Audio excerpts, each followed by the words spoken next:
Hello, welcome to the February 21st, 2023 Club Cubase live stream. My name is Greg Undo, and I'm the host of the live stream today. If you have not attended a live stream before, how it works is you can submit questions in advance to clubcubase@steinberg.de or simply ask the questions in the live chat field. When asking questions, if you could indicate which version of Cubase you're running, whether it's Cubase LE, AI, Elements, Artist, or Pro, which level. So if it's going to be version number 10, 10.5, 11, or 12, if it is going to be on Mac or Windows, that information is helpful when asking questions. When asking questions, realize that my ability to answer questions in real time will soon be eclipsed. I'll try throughout the live stream to catch up.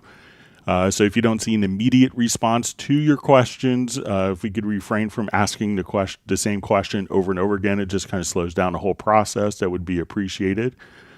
We should have an index of all of the topics covered in today's live stream, and that will be pinned to the top of the comments field several hours after I have to watch. I'll take a quick dinner break, and then I will basically rewatch the live stream and create the index. And if you wanted to search for topics that have been maybe asked or in previous live streams, you could go to cubaseindex.com. And we want to thank Jan for creating that website. We want to thank Agent K and Jazz Dude, who serve as moderators. They're not Steinberg employees. They're just kind of dudes to make it a better community. So we want to give special thanks to them. We also want to give Jazz Dude a special thanks for all his work he does in keeping up with the Cubase Nation Discord. So if you haven't checked that out, it's a wonderful resource of information that's very relevant to the Steinberg community. So as I mentioned before, my name is Greg Undo. I work for Yamaha Corporation of America, basically as a product specialist, focusing on Steinberg products. And I'm the host of the live stream. I'm presenting from outside of Washington, D.C. area in the United States, in Alexandria, Virginia. And if you're watching this live, please feel free to introduce yourself and tell us where you're from. And it's always wonderful to see where people are joining us from throughout the whole world. And with that, we will go ahead and begin. All right, so we see Agent K on, so it's great. We have a question. I had a version of Cubase 10, and I changed it to the version of Cubase 11. Some songs I made with the old version and the new version appear as if they are at rest, as if they are out of sync. What could be wrong? So I haven't had any problems going back and forth between, loading Cubase 10 projects or Cubase 5 projects in Cubase 11 or Cubase 12. But maybe, let me know if it does it with every single project, or maybe it's one project that has a plugin that you could trace it to a specific plugin. So often when I get questions like this, it could be just kind of a plugin or maybe a sync setting. So if you let me, so I see that you say it appears that they are at rest, or if they are out of sync. So check to also make sure that you have the correct the same sample rate. So if your Cubase project on your Cubase 11, if you go to the project setup, make sure that your project setup, that the sample rate is the same as the sample rate for the projects, and we could see for the audio files in the project. So if it was playing back at a different sample rate, then that could cause also what you described. So if you just even select a particular event, you could see the sample rate here directly here on this particular file. So you could see what the project sample rate, and make sure that your Cubase 10 wasn't set to 44.1 and your Cubase 11 is set to 48K, because that could also cause what you describe.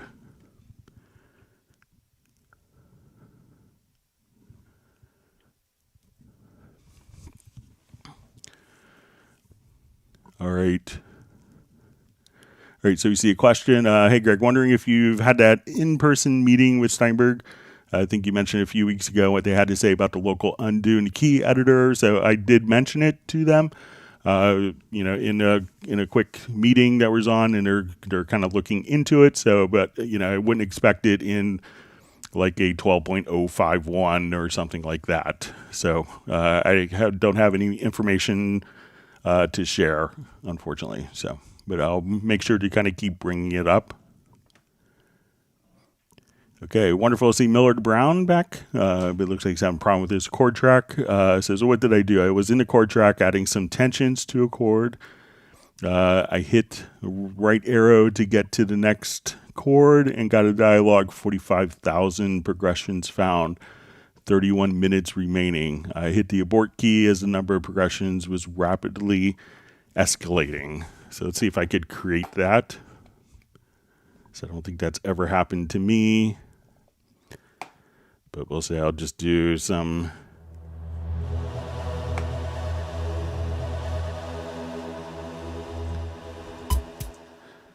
I'll just mute my chord track here.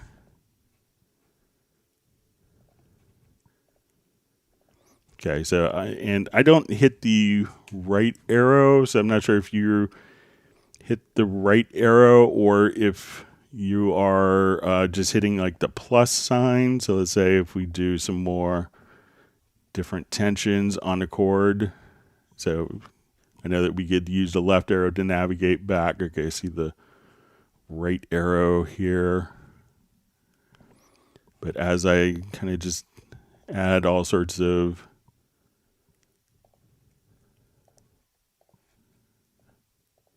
different chord progressions.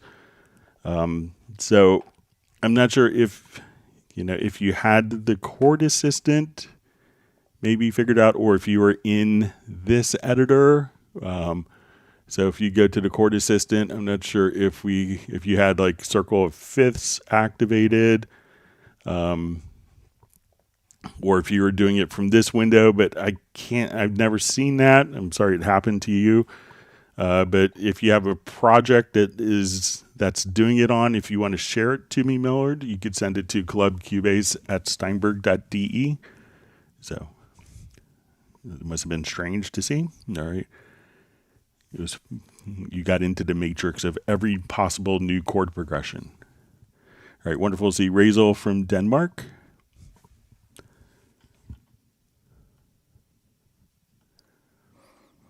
All right.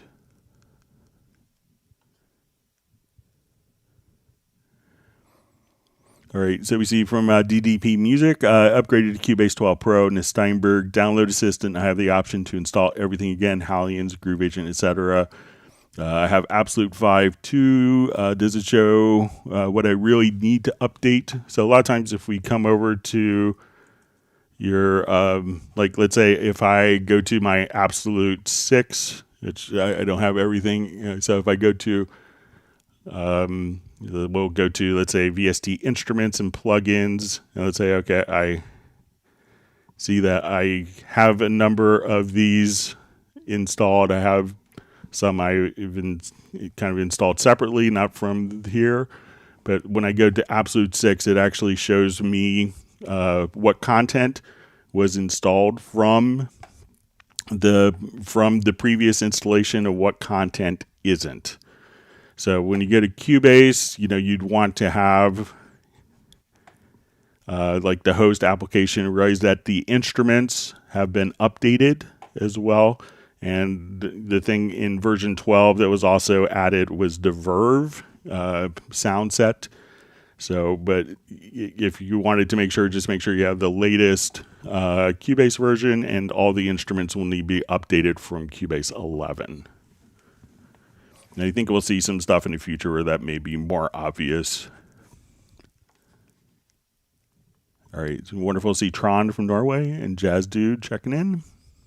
Best Korean Jesus also. And we have Val Lee checking in from Vienna.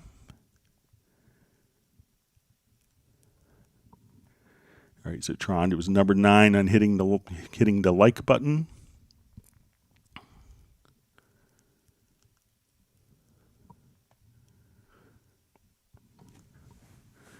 All right, so we have a question from Mike Weiser. What is the quickest way to move the event snap point to the beginning of multiple events like drums? Using Q-Link, we can cause a snap point to occur late in the event.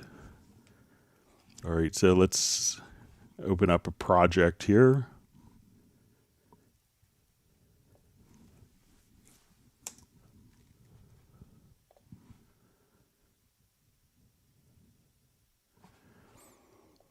All right, so when we have like the snap point or sync point, so we'll come over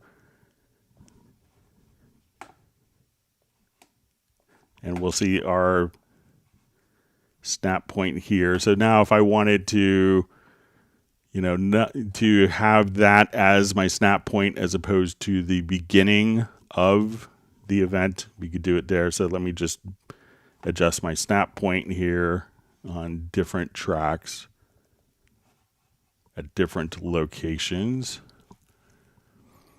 Okay, so let's say, so I have my snap point here around measure 7 on this file, around measure 9, and here around measure 11. So we have 3 different locations. So I'm going to select these events. I don't know if this works, but let's come over, and I think we go to audio.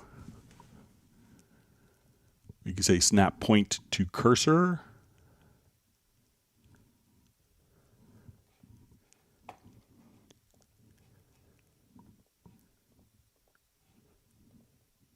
It looks like it all moved except for the first one. So let me just say if I come here. So if you wanted to move it to the cursor, you could try. So it looks like it did it to 2 out of 3.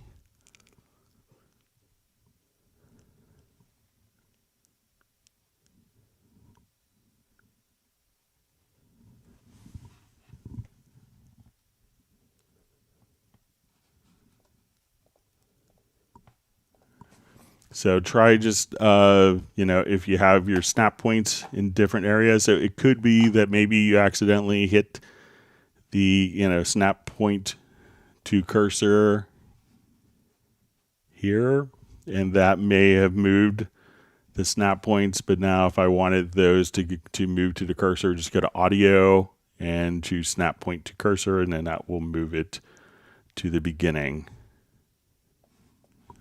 So give that a try. All right, wonderful to see Jan from Stockholm on. We have Alexander Plasko from Connecticut.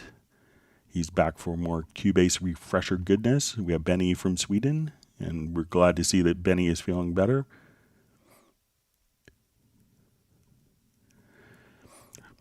All right, so Dallas LaRue asks, under the Inspector tab, what is the device panel and surround pan? So when we go to our inspector, we could right click and then we can see kind of a device panel, and then we could also have surround pan. So if it is routed out to like a 5.1, like a surround sound bus, this would allow you to pan. So if I switch this track, I'm going to go to my audio connections. Let's add a 5.1 output.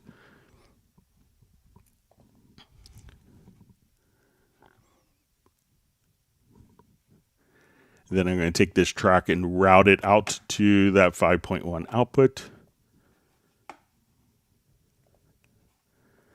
So now I could just do all my surround panning directly here. And when we see the device panel, what the device panel is set up to do is we could create different editors that respond to MIDI messages. So if you wanted to create an editor for your reverb plugin to control different parameters, to have almost like an editor librarian for synthesizers, you could do that for creating a device panel. So anything, whether it's MIDI lights or, if you're setting up, MIDI foot switches to, edit programs and change the reverb on your guitar processor, and that's connected via MIDI, you could create kind of your own editor librarians to handle, to control different parameters, and you could build up kind of a device panel manually to create like an editor.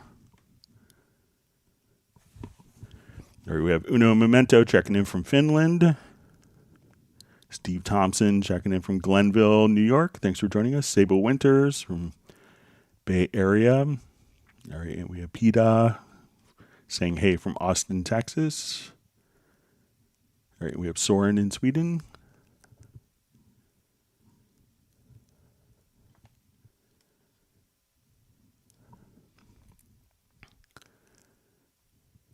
All right, we have Robbie Bowling from Dallas.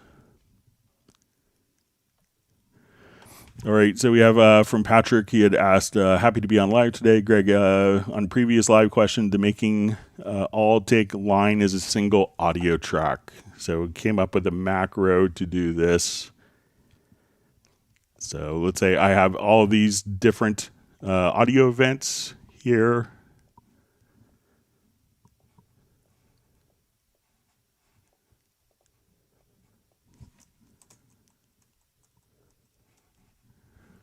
Okay, so let's say we had a number of different events, and we wanted all these events, instead of going vertically down, we wanted to move these kind of horizontally on one single track. So I was working on this today, made a macro. So I will come over here. Let's show the macro.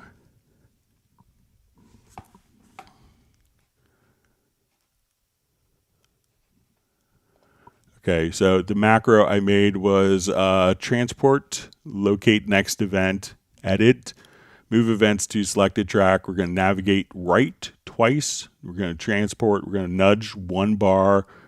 We're going to move the edit, move event starts to the cursor, and then transport, locate next event. And I have this set to fire off from my controller here. Let me get the right mapping page. Okay. So with this, what you need to do is to start off with like the play position somewhere within the first event and have the first track selected. So when that track is selected, then I'm going to select the event that I want to move, and then I'm just going to fire off this particular keyboard shortcut. All right, let me just...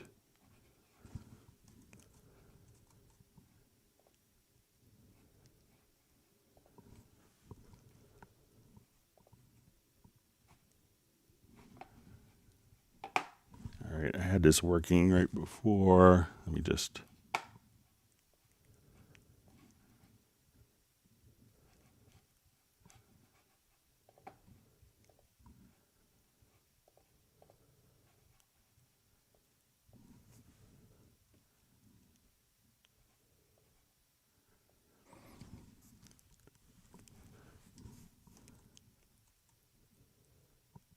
All right, I'm just going to revert this, see if I changed anything.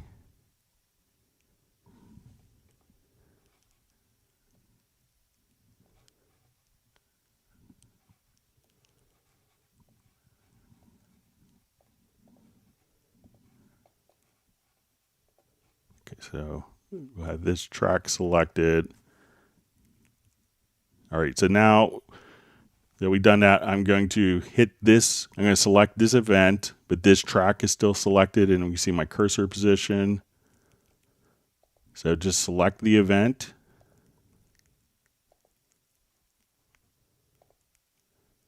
And then we could just add it on like that. So once again, I'll just have this track, the track selected that you want it to go to, and then we could select the event,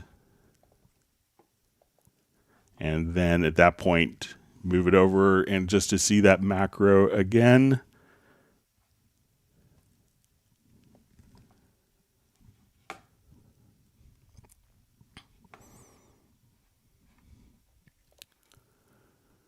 it's transport, locate next event, edit, move events to selected track, navigate right twice, transport, nudge. Then I just put one bar between them. And then we said edit, move event starts to the cursor, and then transport, locate next event. So give that a try, Patrick.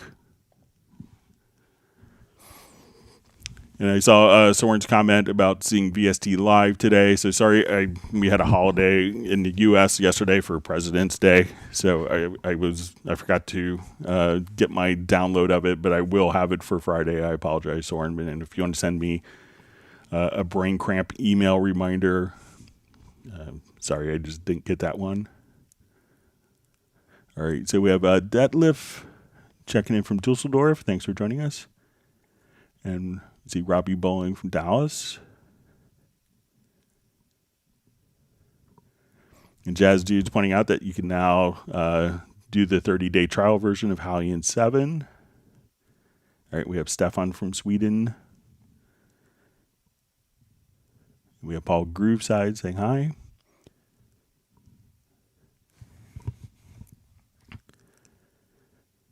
All right, so we have Knight Rohan checking in from Sweden. Thanks for joining us today. We see Michael Teams from Weatherford, Texas. We have Walter Till sending a second greetings from Austria, from Vienna. Thanks for joining us. Okay, so I see from Millard Brown with the chord track, it was just the arrow key on the keyboard. So I will try that again real quick and see if we could recreate that.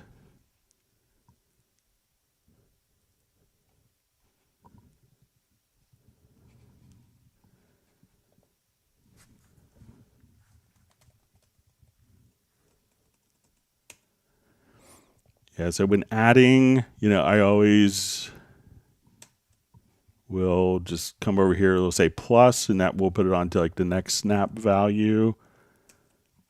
So maybe instead of using the right arrow key, but let me know if that's how you're doing it, Millard, if that makes sense, or if you're adding it from here or navigating directly from like the left right arrow keys like so.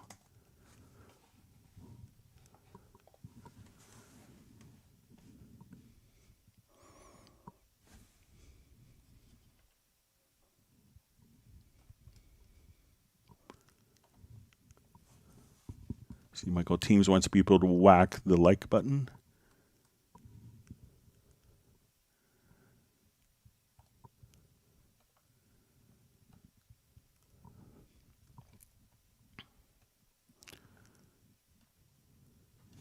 You see Miller Brown just says he can't reproduce the chord progressions thing, so. All right, so we see a question from Vali. How can I use the arranger track to move around the blocks, maybe with drag and drop? Okay, let me just open up, see if it's in my recent projects still.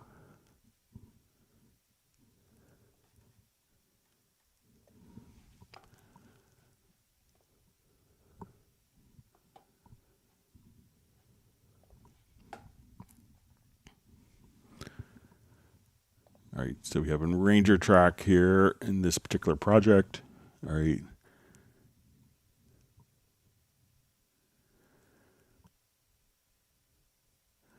Okay, so if you want to use like the arranger track to move like the contents that are underneath it, it's not really kind of what the arranger track is, if I'm understanding. So let's say if I want to move the arranger track and have all the events move under it, what you could do is like if we have if we have cycle markers.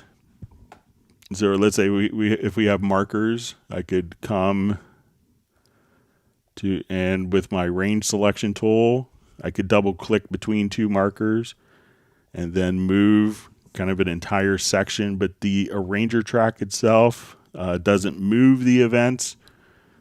But if you use kind of like the range tool, and again, you could just double click between two markers and that will select all the events kind of, vertically going down. So, but let me know if I'm misunderstanding, but, just moving the particular events here, this is kind of defining a moment in time, but doesn't necessarily correlate to all the different events that are occurring in that time. But you could also just grab, like if you wanted to hold down the command or control plus shift, you could just hover over an arranger event and then be able to move that with the range tool. So let me know if I'm misunderstanding. But just moving this won't necessarily move the events, because this isn't a container event. It's a reflection of a selected time range.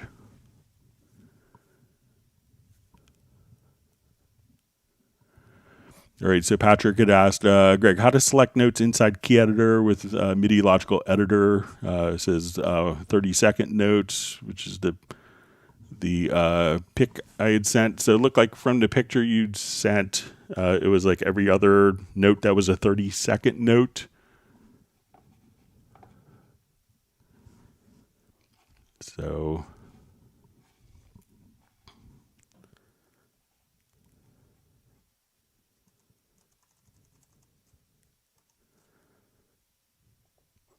okay, so let's say I had an event kind of like this with a number of 30-second notes. I had a quarter note, eighth note, 16th notes, and I wanted, in what it looked like in the picture to me was every other note that was a 30-second note was selected. So let's go to our logical editor, and we'll go to setup. And then I just created this logical editor preset where under the function we want to choose select. We're going to say type is equal to note. We want to say length equals, and we'll say 0.0.060. And that's a 30-second note. So, and then we want it to be set to last event. And then we choose every other event and event counter 2. So if I come over here, let me just hit apply. Now this will select every other note that is a 30-second note, which kind of looked like was what you had in the picture.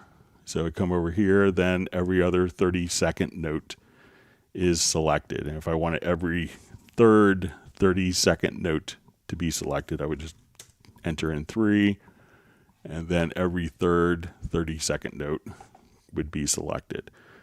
So, but let me know if that's kind of what you wanted it to do, and then we could come over and have every other 30-second note. So basically we wanted to select, and we say type is equal to note. The length of that note is a 30-second note. So if you're in PPQ, it would be 0.0.060. If we put 120, that would be a 16th note. So if we wanted a 64th note, it would be 30. If we wanted a 128th note, it would be 15. And then we would say, last event, every other event, event counter, every other 30-second note, and have it selected for you. So let me know if that's helpful, Patrick.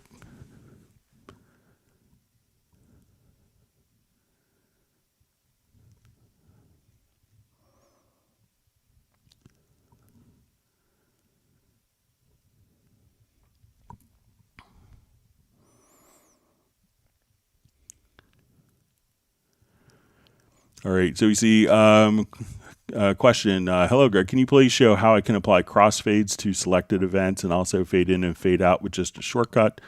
And is it possible to apply just a very short crossfades? Okay, so let's say I want to do, let's say I do a split here.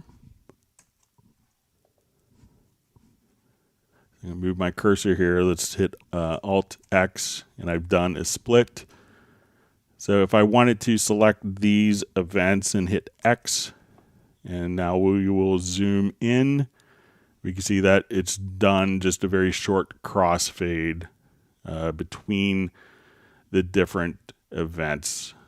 So just like that. So really all you had to do is, anytime that, so say I move my cursor here, I hit Alt X, so I'll just split, just take those events, select them and hit X, and you could just come right over there. Now, if you wanted to do, like let's say a fade in on all of the selected events, you could select the events and just adjust accordingly here. If you see your fade in, you could also just say, okay, I want it to just use my fade in and fade out times.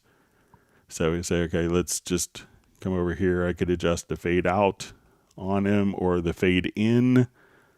So you could do that very easily. So let me know if that makes sense. But, all you have to do is if there's, a split in the audio event, is select both of them, hit the letter X, and that will do the crossfade for you. And you shouldn't have to worry about it with that. So let me know if that's helpful.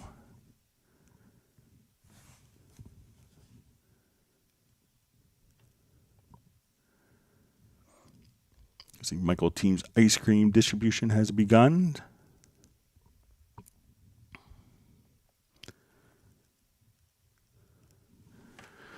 All right, so we see from Walter Till, hi, is there a way to make a specific shortcut to open specific track presets? So there isn't one currently.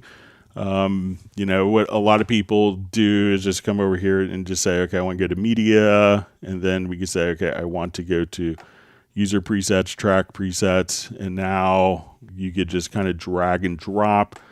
But there isn't necessarily a key command to automatically go to a specific track preset and load a specific one by hitting a button to do that.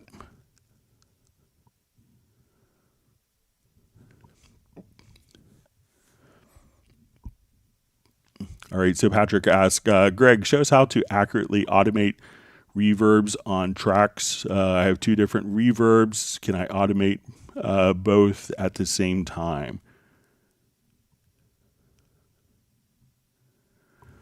Okay, so yeah, so it's good to take a look. So I'm not sure if it's two reverbs on the same track or just two different reverbs. So we'll just come here to this project.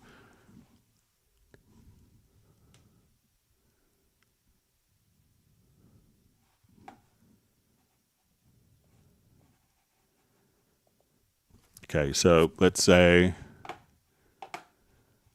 I'm going to add a reverb to all of my drums.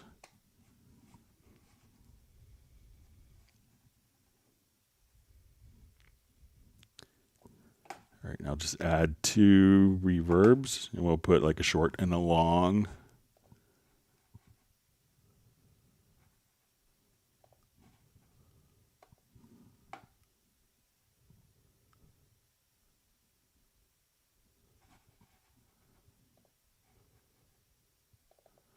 So we'll make this our long and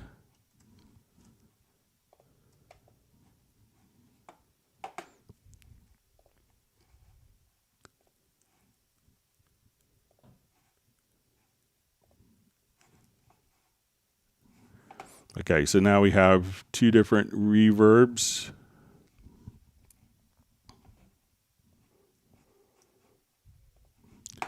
Okay, so I'm going to open up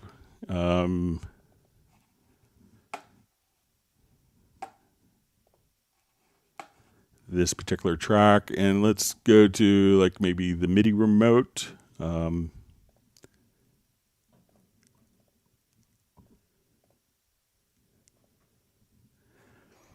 Okay, so now I want to have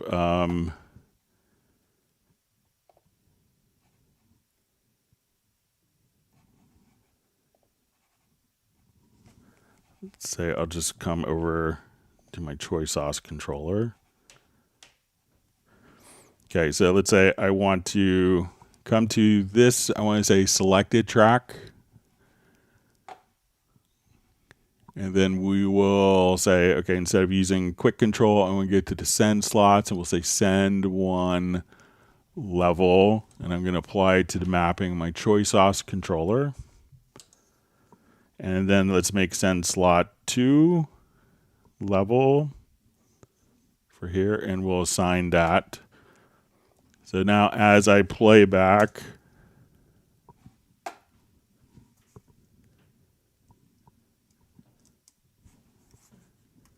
all right, let me just check my connections here.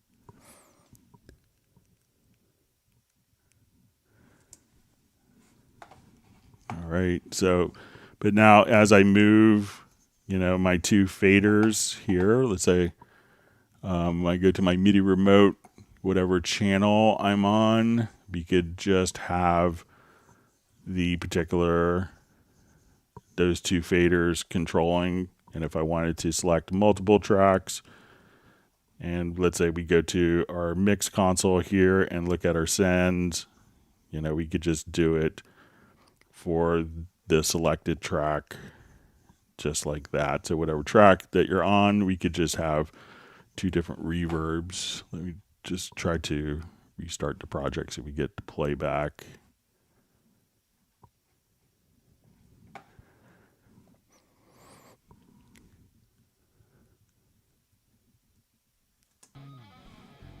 Okay, so let's say if I want to come here.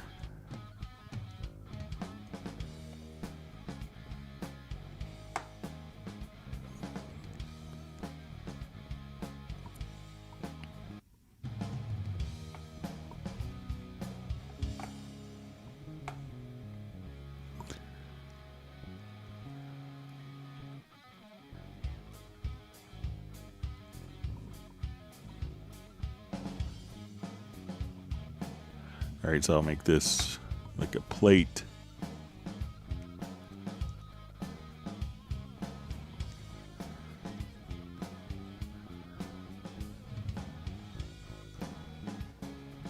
So say now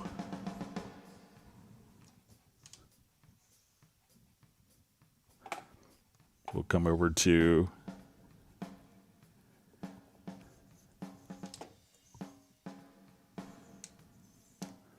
so as I move my MIDI remote,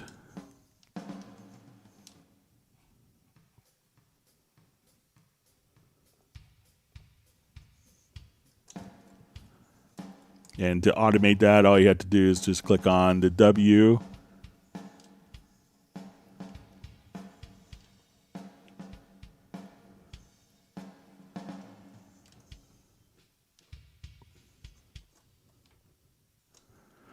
So again, just in the MIDI remote, if you wanted to, you could just double click on the object, go to selected track, and then we get to go to send slots, and you go to level on send 1, send 2. So you could have your 8 send levels just across one fader box if you wanted to.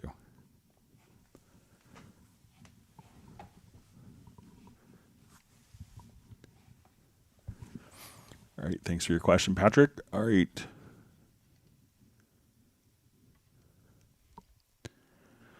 All right, so Filter Freak just says, hi, Greg and Peeps, signing in from Brighton, England to say how superb Halligan 7 is. Yeah, it's a wonderful update. The team spent a lot of time making sure it was right. So it seems to be so universally well received. But thanks for signing in. All right, and also Beltram is also from Sweden, and he really enjoys the improvements and new stuff in Halligan 7 as well. All right, we see John Costigan from Kenosha, Wisconsin.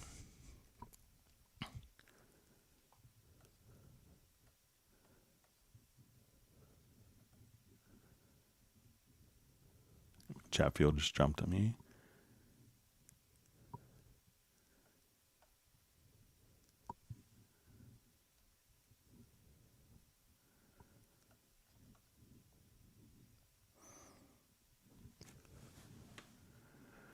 Okay, so we see Patrick asks, Greg, does routing tracks cause any panning issues? Like I panned all synth to 5 different places, left and right, but if I route that to a folder, I'm not hearing things where it was how to do without changing pan. So if you route it to a folder, folder doesn't have any audio characteristics, but if I take all of my drums here, so let's say we have like our overhead left and right. I'll just come here and we'll make my overheads really loud.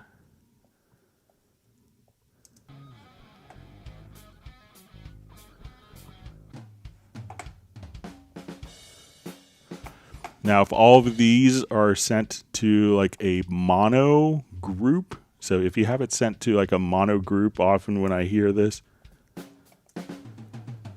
it's that it was sent to a group and the group track itself was set to mono. And people are like, okay, why does my drums sound all weird? It's because it's all now being kind of summed to mono as opposed to, and we'll just set my routing back.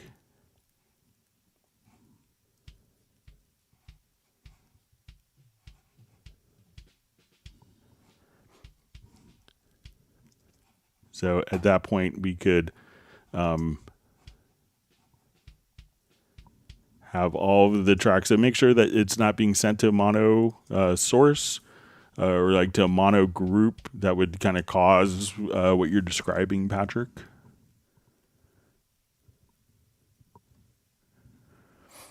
All right, wonderful to see David Griffiths on and Michael Pierce.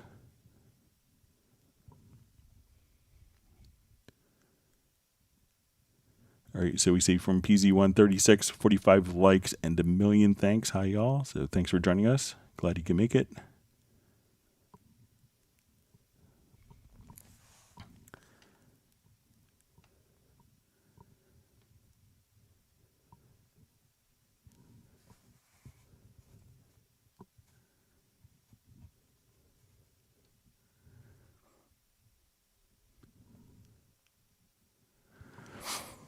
All right, so we see from Sven Isaacson, do you have any tips on how to set up Cubase for zero latency input monitoring with non-Steinberg audio interfaces using tape machine style monitoring? Perhaps the topic deserves a video by itself. I don't have any old non-Steinberg interfaces anymore.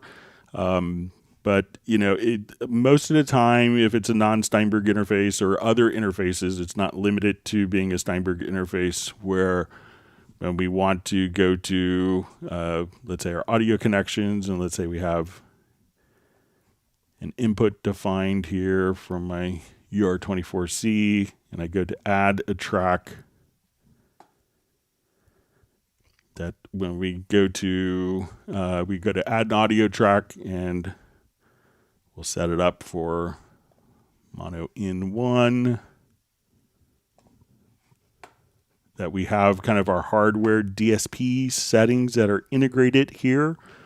Most software actually just uses, it's all handled in in their software mixer. So, but it's not that it's a Steinberg limitation. I mean, we've done interfaces in the past with Yamaha before. We were part of the Yamaha family going back to 1995. With the Yamaha CBX D5, Lexicon did it with their Lexicon Studio, where all the DSP is handled inside of Cubase. Most audio interfaces are not designed to work that way, and you'd have to use kind of their third-party control panel, like on Army it'd be Total Mix and whatever it's called for like a Focusrite or another audio interface. So So it's hard for us to do a video showing how it works with a third-party interface that's completely outside of Cubase. If it was integrated in Cubase, and if I had the interface, I'd be happy to kind of show it because it's kind of a unique thing. But most third-party interfaces don't have this level of integration. they choose not to. So so it's hard for us to show, something, I'm not going to spend a lot of time probably showing something that's not a part of Cubase. So that's kind of the reasoning why, if the company has chosen to keep it outside, then it's probably the company's responsibility maybe to show how it works. And again, they don't send us their interfaces.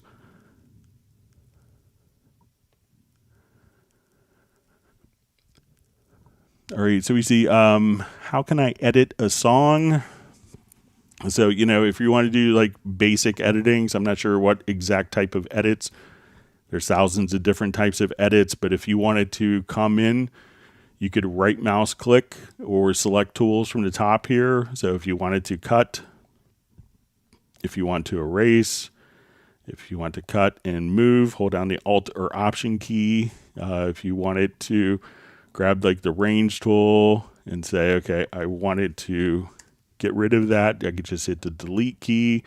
If I wanted something to be louder or softer, we could grab kind of the top center handle. We could do fades, fade outs.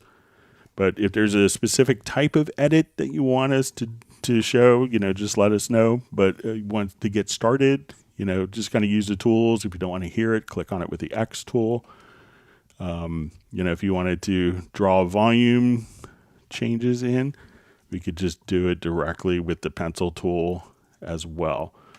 But if there's a specific type of edit you're looking for, let me know.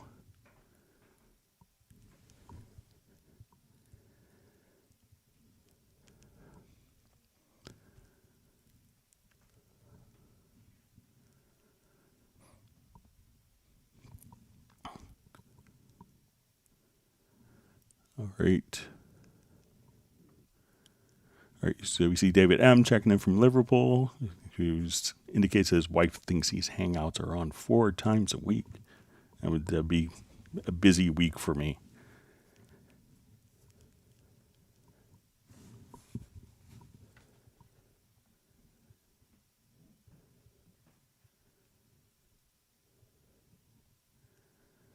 All right, so we see that Pablo from Hot Mess is on stage, but it says hello to everyone. Everyone always likes when Pablo's in the live stream.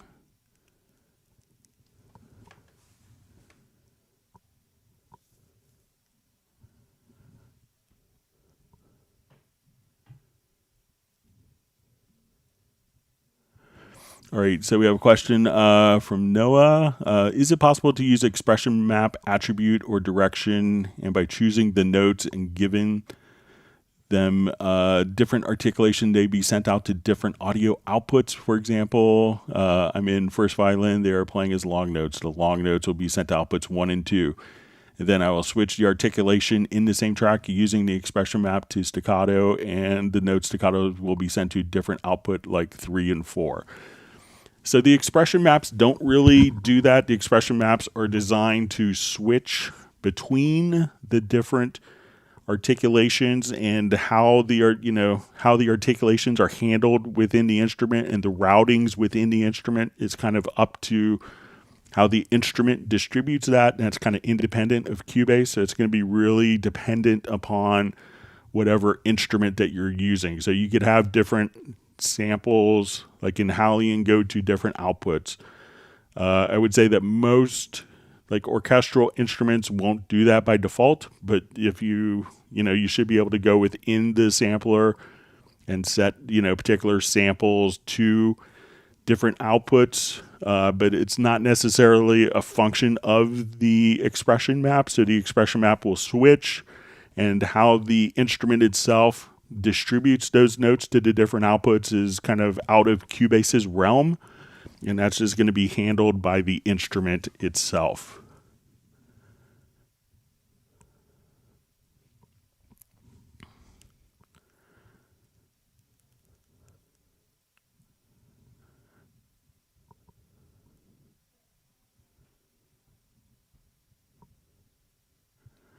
All right, and I see Noah's feature request for having offsets per articulation in the expression map, so I'll pass that along. It's always helpful if the instruments kind of could handle that automatically, but some don't, we realize. All right, so we have Bim Bim Don. It says, "Hi, sir. I really appreciate what you shared. Can you tell us the difference between insert blue color and insert orange color when I add too many plugins? Thanks. Sorry for my English."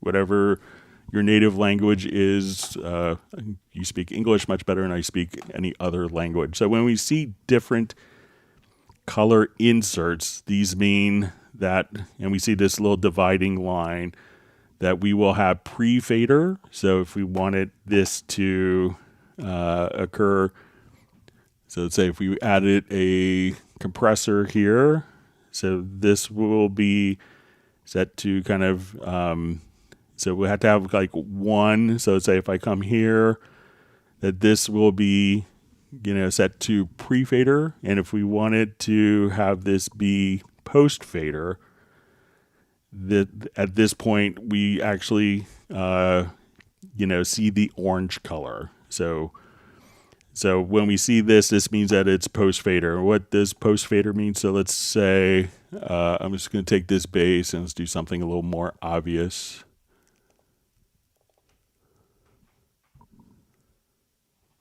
Okay, so I'm just going to put a flanger on the bass.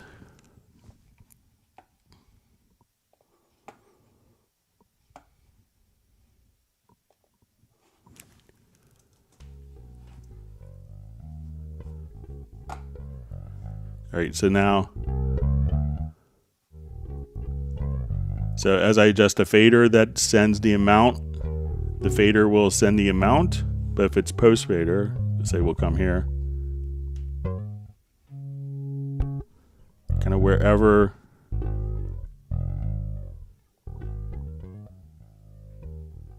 that effect level is not affected by the fader position. Whereas now, when I drop the fader,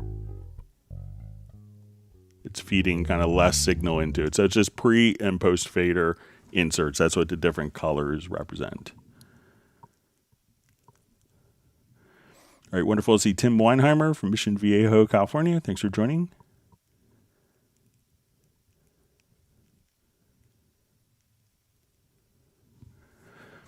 All right, so we see Patrick ask, "Greg, I have some percussion tracks and I want to add envelope shaper effect on all 5 tracks. Should I use a folder or group? Which one is better? I want one envelope shaper to be affected by all 5 tracks." So I would put it onto a group track. So let's say I'm going to take my drums here. So the envelope shaper is just kind of like, I always call it an anti-suck plugin for drums especially. And let me just revert this. I've destroyed it pretty well. So if you want to kind of treat all of the drums as a collective entity, I'll come here. Let's add a group channel. Make sure it's stereo. So now we'll open the group channel.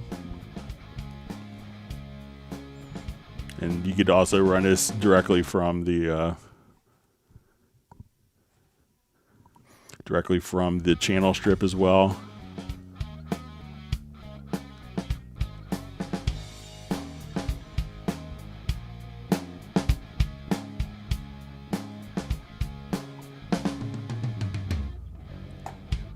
So now all of my drums are being processed together with the envelope shaper.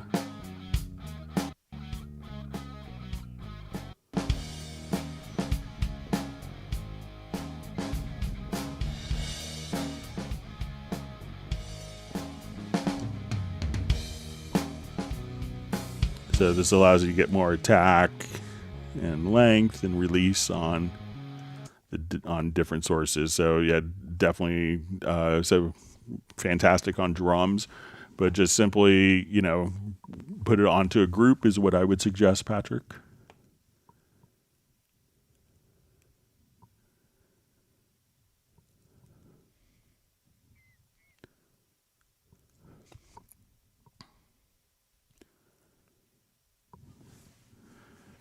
All right, so we see a question, is it possible to make an offset on the crossfade? All right, so let's say if we come here and I want to do, let's say a crossfade between. So I'm not sure what you mean by an offset, but let's say, and if we double click, we could go into kind of the crossfade editor here. So here we could choose, if we wanted to move the envelope point, we could also just say at this point, so let's say I wanted to move kind of the whole fade position. So you could kind of do offsets directly there, kind of within, the fade editor. So if you wanted to, come over here, we could nudge, or if we wanted to adjust kind of even, at this point, we could just say, okay, I wanted to extend I want to extend kind of the fade out or the crossfade itself. But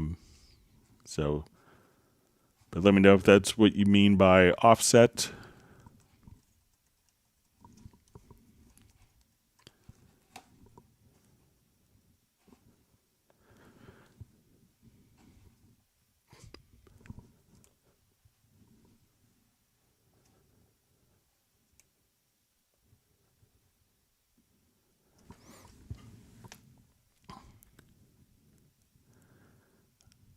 Okay, so we see how do I update the plugins? So I'm not sure which plugins you're referring to, but if it was with the, if you go to the Steinberg Download Assistant,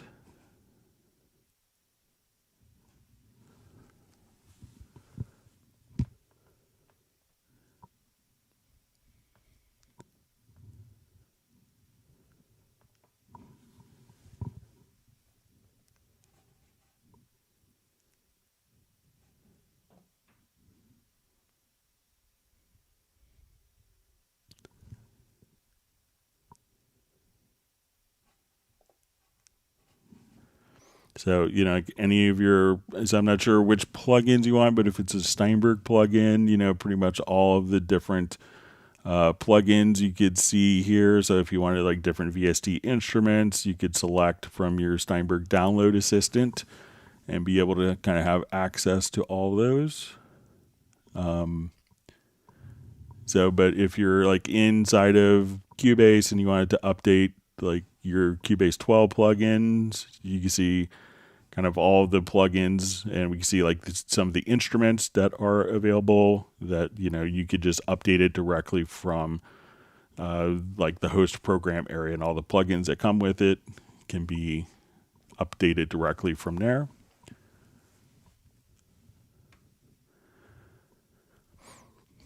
All right, so we see from Jovanovic 3D, question, I have now all my Steinberg software and new licensing except Iconica Opus. Is there any plan to move this to the new system? So yeah, it's going to be moving over. I'm not sure when. Obviously getting Hallion and all the Absolute collection was a big undertaking.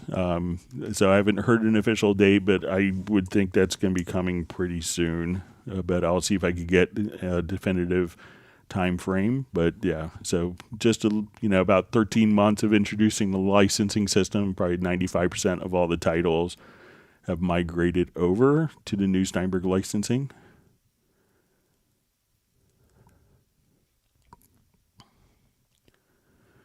All right, so we see Root Screen checking in from South UK, from Lowe's, and he's like number 65, so thanks.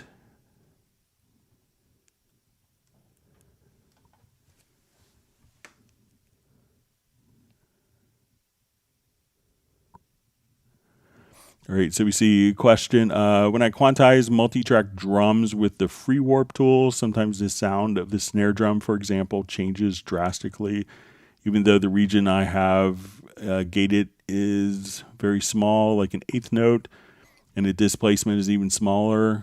What should I do in such cases? So make sure when you're doing the free warping, that you actually, so say we have on our folder here, so we could do different, so if we wanted to do, let's say we'll come over here to our warp tool and we'll enable free warp, and I'll just kind of zoom in, and let's switch to my warp tool, and I'll drop like my warp markers here.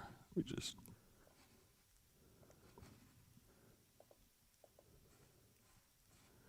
select all the tracks here.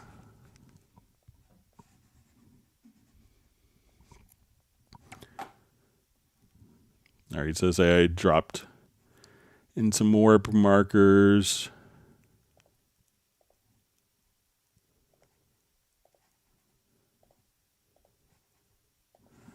So make sure that as you're doing this, that you just kind of enable phase coherency.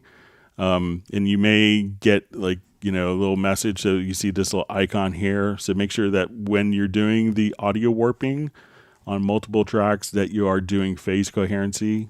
And, if your tracks are set into musical mode, you may be asked, like I was just asked, to kind of bounce so that you're not kind of bouncing musical mode events. That could be stretching in real time as well, but make sure that you have the phase coherency on, and that is selected there as you're doing it.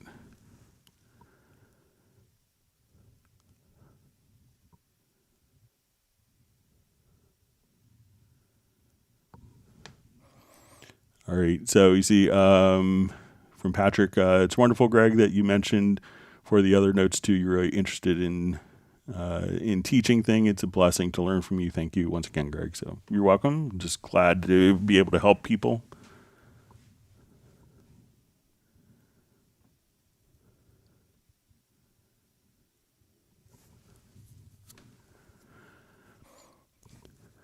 All right, so we see Jovanovic 3D says, by the way, also a lot of people have problems with license activation for new Halion 7. The most problematic is cross-grade from non-Steinberg products. Any chance to make a YouTube video for them?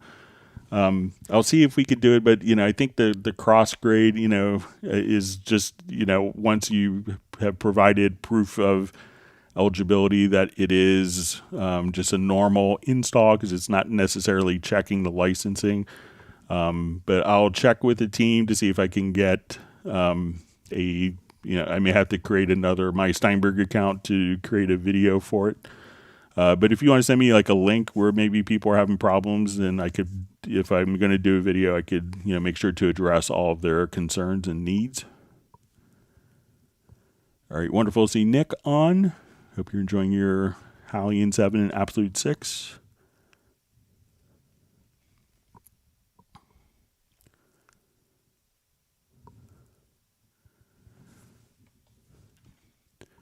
All right, so we see a question. And then my chat field jumped.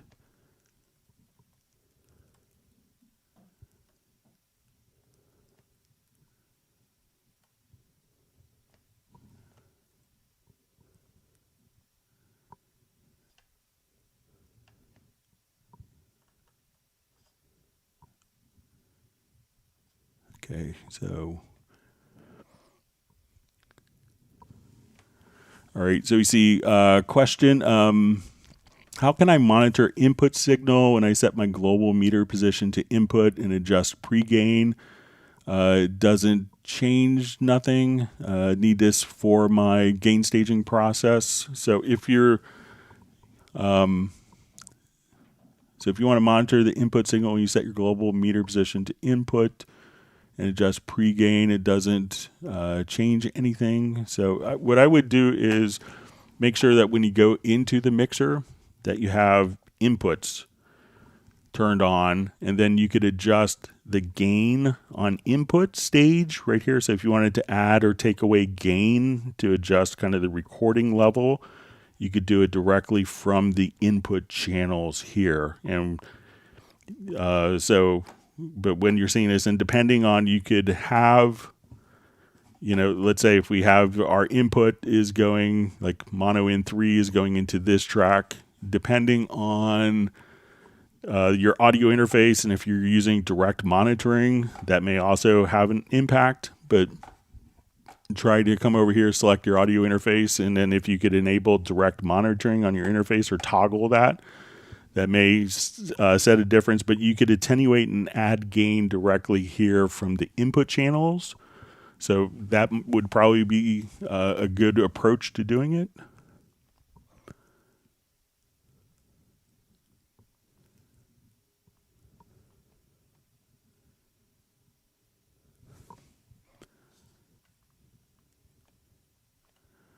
All right, so we see Gerald Ely chiming in from Martinez, California. Thanks. Great to see Cubase X on. All right, we see he's going to be driving through where Roots Green lives over the weekend, I think.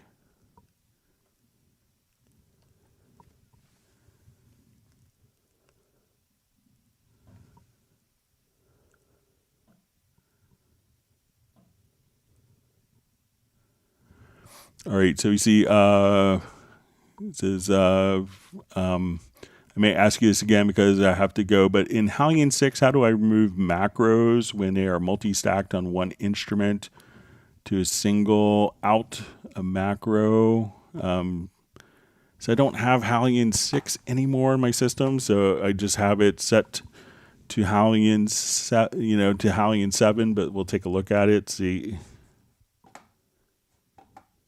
So let's add an instrument track.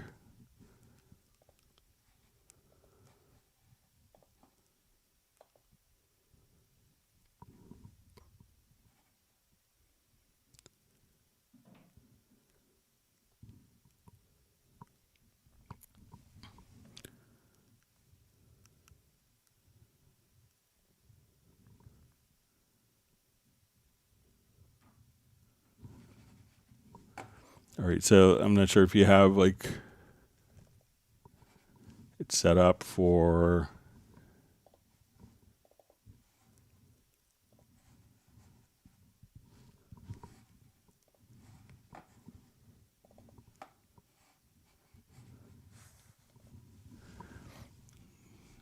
how do I remove macros when they are multi-stacked on one instrument, single out macro? So yeah, I think it's probably going to be different in Hallian 7, but if you want to, I can see if I could still get Hallian 6. I think Hallian 7 kind of overwrites it. But if you want to email me at clubcubase@steinberg.de, I may still have a computer without Hallian 7 on it.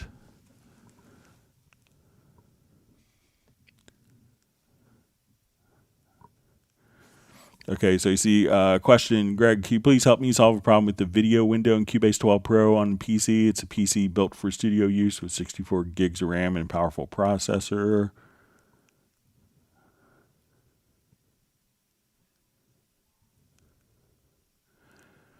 Okay, and it says imported a 5-minute video and stereo audio. I want to record a music soundtrack video. So really all you have to do is, come over here. Let's say we'll do new project.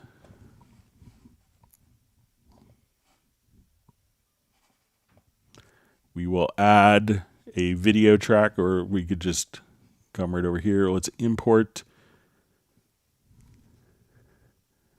video file.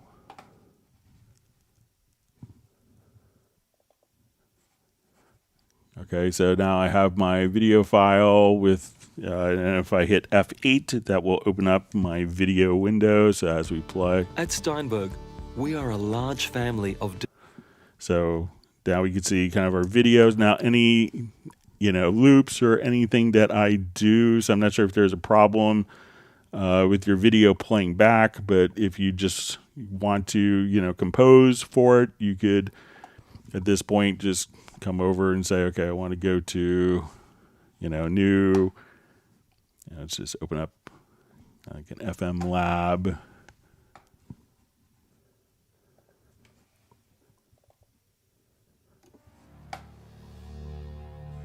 And now if I want to compose to the video,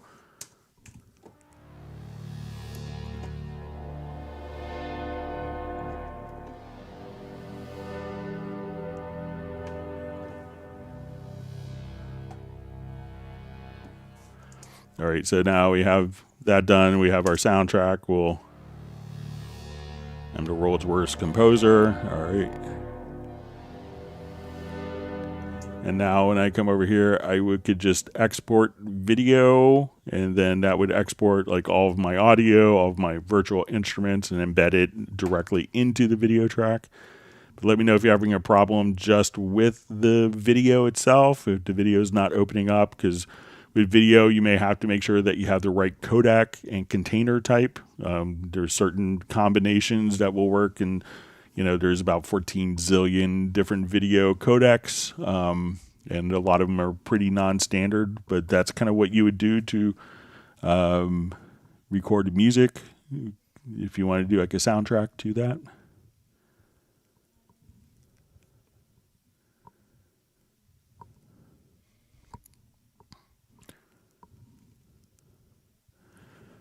All right, so we see from Noah, MIDI controllers. I have a K2500 Kurzweil, 8 faders, and a Fader Master Pro 8 faders MIDI controller. Can I use both of them to get 16 faders?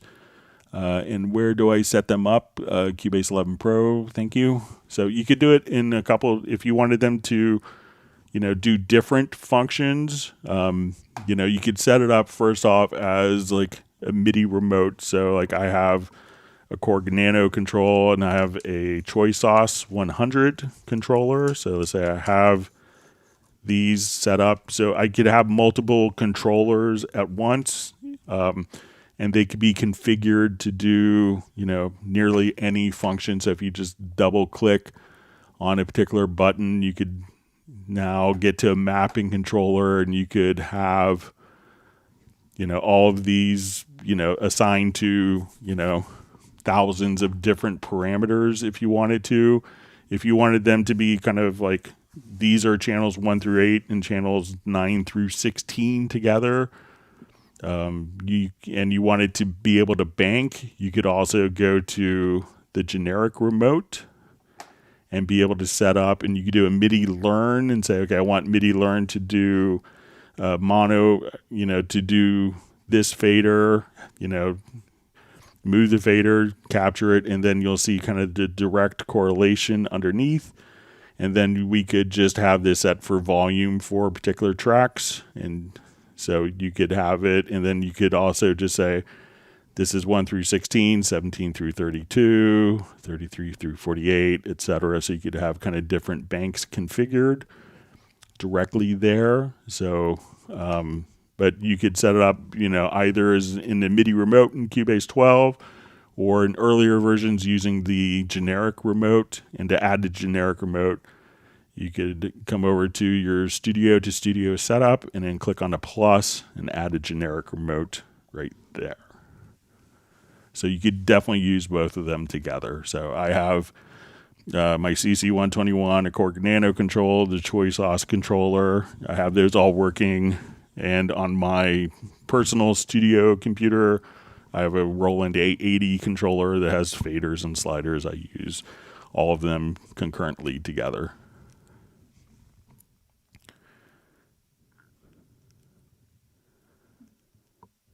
All right, so we have Papito Red Music, giving a shout out to everyone from Chi-Town. So I haven't been to Chicago in so long. I used to go like every 6 weeks or so.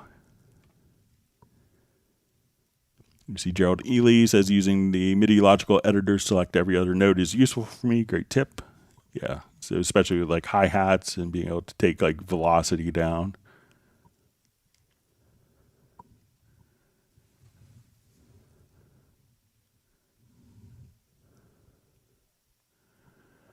Okay, so we see from Kevin, it says feature suggestion. The zones tab on the mixer could be used to show and hide tracks, streamlining the process of pinning tracks and showing hiding tracks.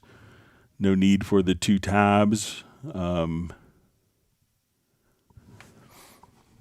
right, so let's take a look at it here. All right, so let's say if we're in our mixer.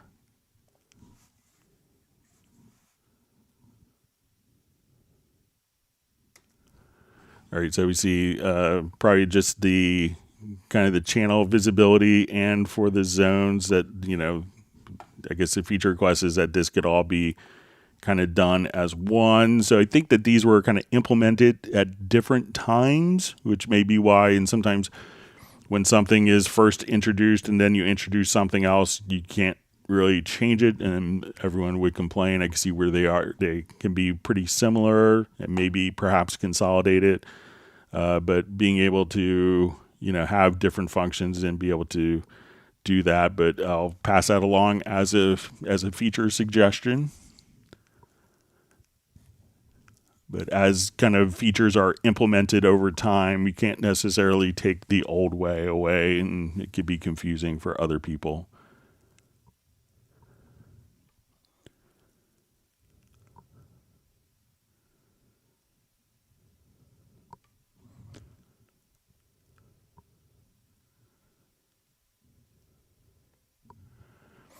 All right, so we just see the question about how to sync your old projects in Cubase 10 with Cubase 11. So we did cover that earlier. So make sure, again, that they're the same sample rates, but, that's why I think it could be. But we did cover that earlier in a little bit more detail. All right, so we see from Paul, it says the video only plays for half a second and freezes while the audio continues perfectly. If I pause to stop the audio, the video refreshes to a frozen frame at that point. So what you probably need to do is just to, raise that like an MP4 file. There could be like 20,000 different versions of an MP4 file. So every program will work with video differently. So let's say if I just wanted to come here, we'll say,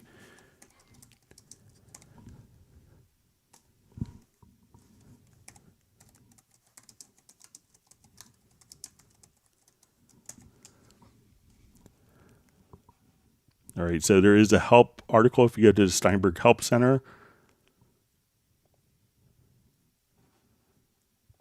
And this will show you kind of all the different codecs and containers that will work. So I'm not sure what type of video file you have. And there's a number of different containers and a number of different like freeware utilities. So you can say just convert it to this particular. You can say, okay, I want an MP4 and H.263 or H.264 as the codec. So at this point, that will play back in Cubase. So again, there's a multitude of different containers. And also, if it's like using the Avid DNX, that's something we have to license from Avid, and you could get that as a separate add-on as well. But, if you just convert it to one of these codec and container combinations, you should be all set.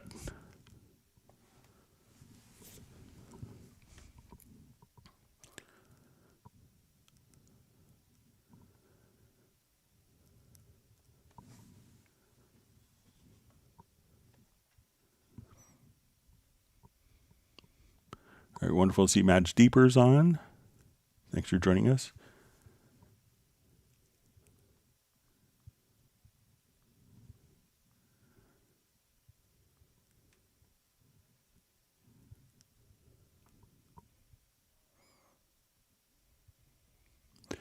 Okay, so we see from Val Lee, says, question, when I click on record on track next to ARP5 on the MIDI inserts, it just stops working and doesn't record anything. All right, so let me just give it a shot.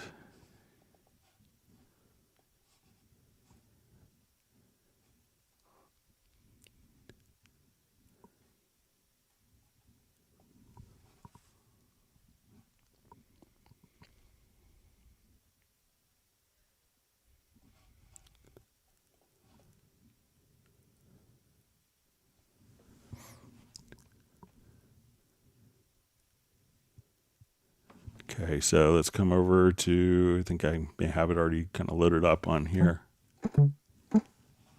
Okay, so let's go to our MIDI insert and let's do our Apache 5. Okay, so now what I want to do is just to click and we'll just hit record.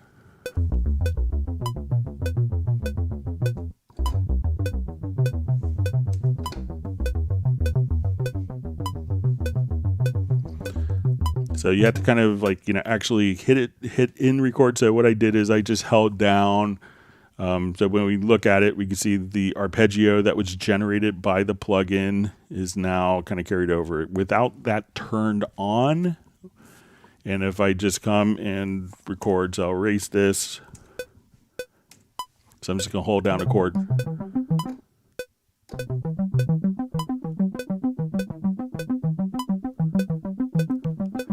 So it plays back through the particular chord, but what is actually recorded is just that one chord. So I held down a chord twice, and it just recorded the long chord, but it didn't record the arpeggios. But now when I turn this button on and hit record again,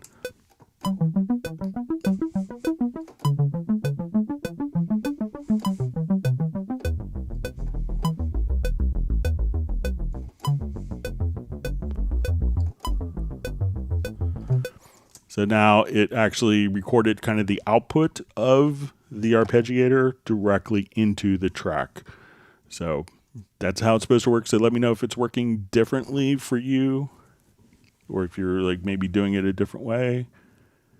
All right, wonderful. See Cap Energy Music on from Pennsylvania. Thanks for joining us today. All right, so we see Valley just says, by the way, thanks, Greg, for the sampler track glide tutorial. Yeah, so I just posted, I guess that was just posted today. So it seems like people liked it. I think it already had almost 1,000 views in 6 hours or something.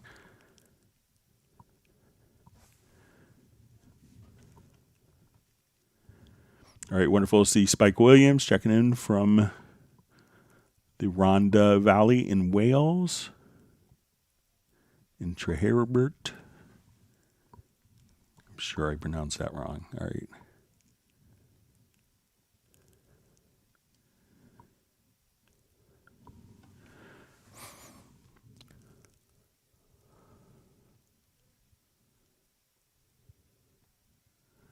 All right, so we see, hi Greg, can I select all the 2 bars on Project Logical Editor like we did in the MIDI Logical Editor, like selecting 1, 3, 5 like this on Project Logical Editor?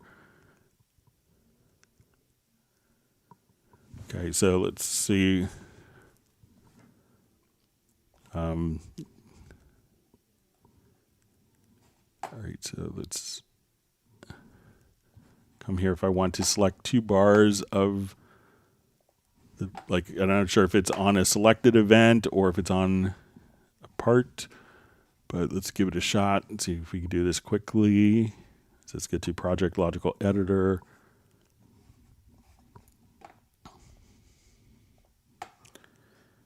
All right, so let's say we want to select, and we'll say media type is equal to MIDI, and we want to set length.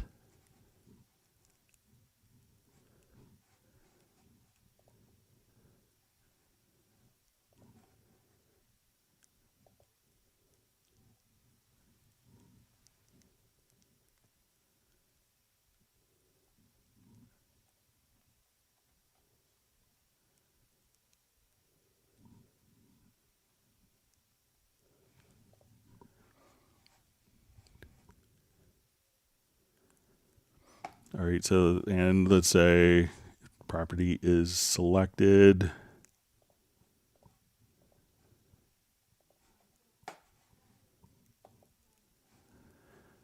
So let me know, Patrick. I'm not sure if you're trying to select 2 bars globally. So you see, can I select all the 2 bars in Project Logical Editor like we did in MIDI Logical Editor, selecting 1, 3, 5. So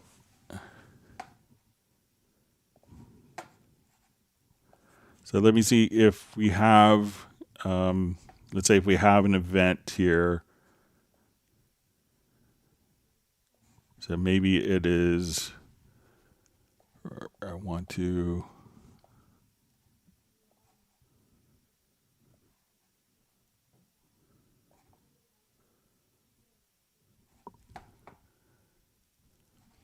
So let's say if we split this, I want to select like maybe every other event.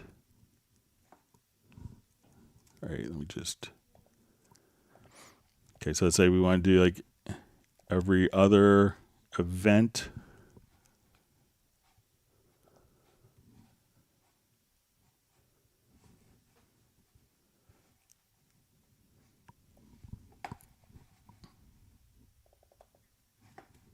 Okay, so let's select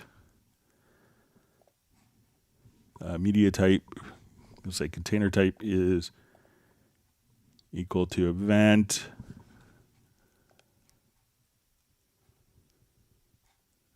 And we may have to set property to parent object is selected. And let's see if there's an event counter here. I don't think that there's an event counter in.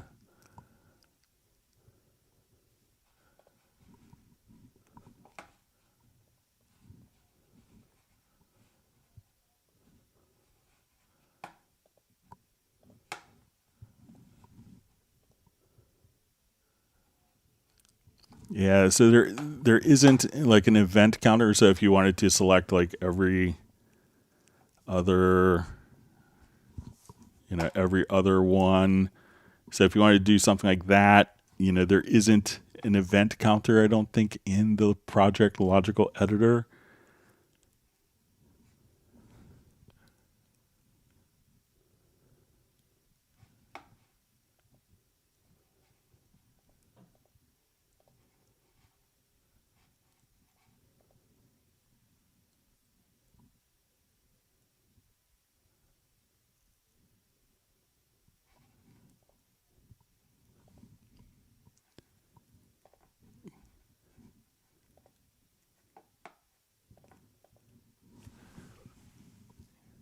Yeah, so I don't think that it's going to be kind of an equivalent in the project logical editor. So I'll play around with it, but I don't think that there's like in the MIDI, we have kind of the every other event function, and that's not in the project logical editor. But if I'm misunderstanding, please let me know, Patrick.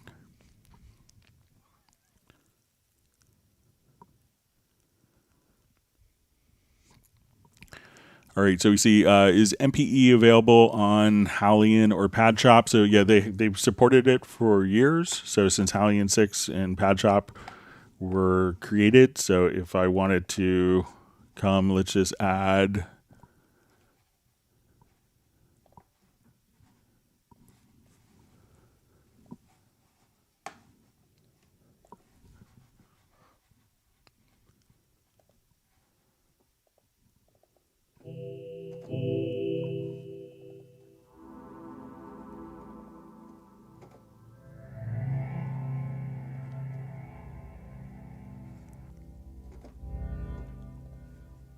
Just find a quick.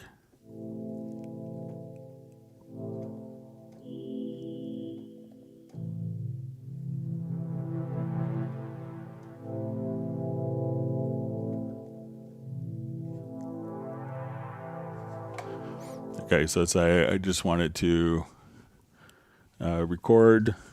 So you realize that MPE is basically really an extension of what Steinberg created with the note expression capability.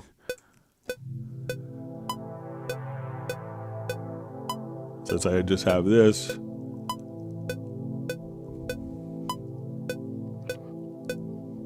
All right, so let's say I have a long chord, and so now what we could do is as we go to edit, and we have a little function where we could just choose to, when we double click, it opens the note expression editor when this is turned on.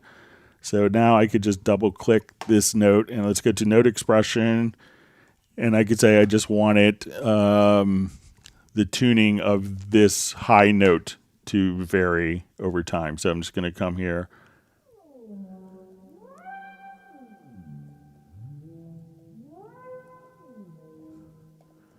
So now while this plays,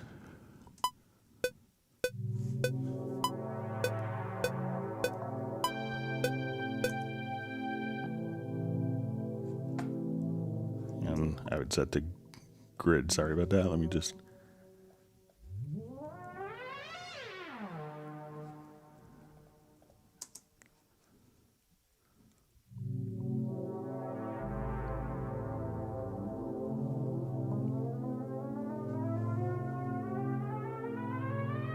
So only that one note is doing pitch bend. And then we could choose this note I want to do volume. So on my low note, so I want it to be loud. Then get soft and loud again.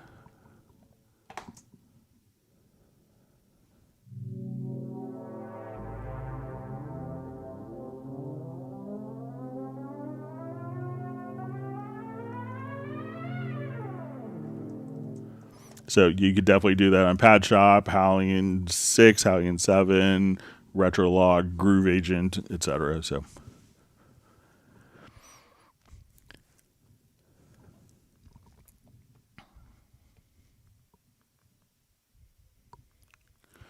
all right, so Michael Teams wants people to smash the like button. And since he's giving virtual ice cream, I would listen to him.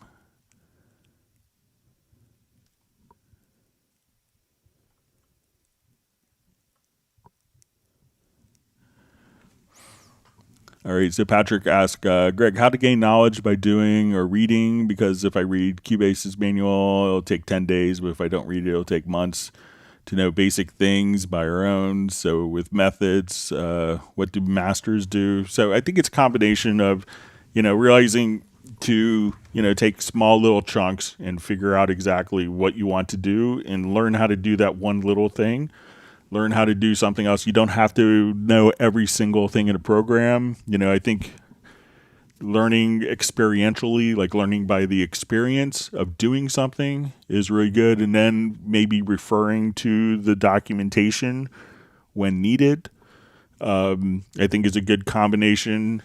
Like software there should be like a certain level of obviousness to doing something, but it shouldn't be limited to only doing particular things, but to be able to have a lot of depth when necessary. So, don't sacrifice, the basic concepts of how to accomplish something for the sake of, I don't know every single facet of it. Just know that when you need like the depth that it's going to be there, but don't necessarily let it get in your way.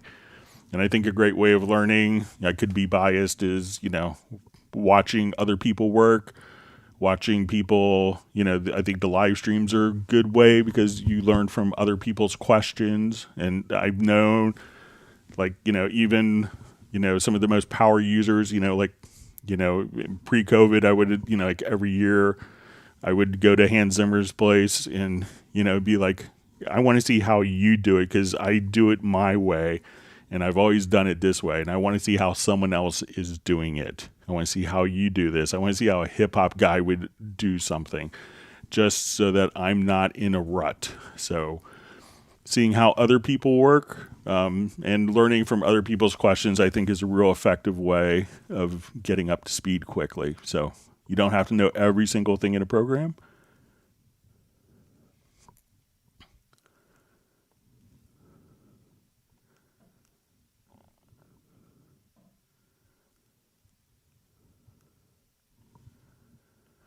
All right, so Mike Weiser asked a question. Does using the warping tool for editing and stretching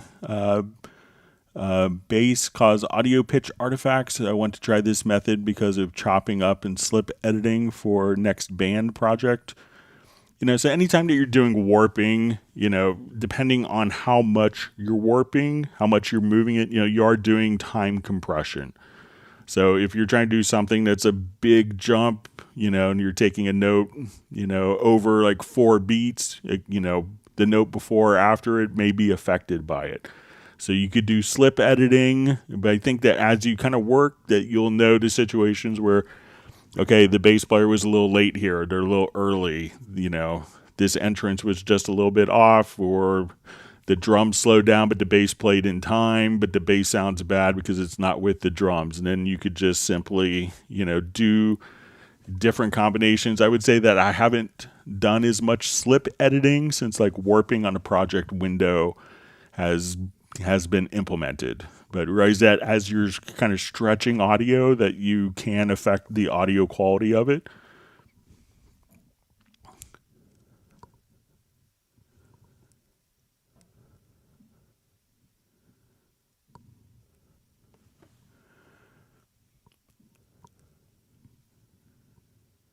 All right, so you see Patrick's going to put his drums. He's going to put, I think, the envelope shaper in a group, and he'll send a track. So look forward to hearing it.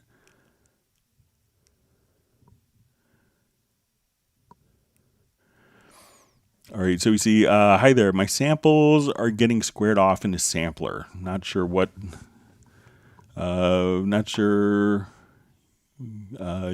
this is happening. So I'll go ahead and just drop, we'll audition some loops here real quick. So let's just say,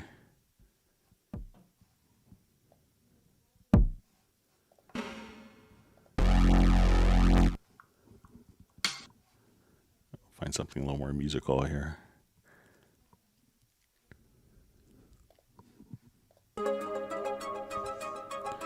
Okay, so let's say I have that. We'll get our frame of reference for dynamics of it and create a sampler track. All right, and we'll come here and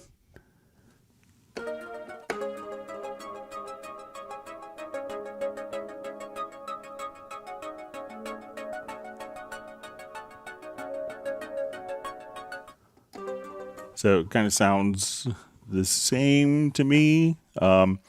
You know, what some people may do is actually hit you could normalize the sample as well. So, you know, if you hit the normalize button, that may...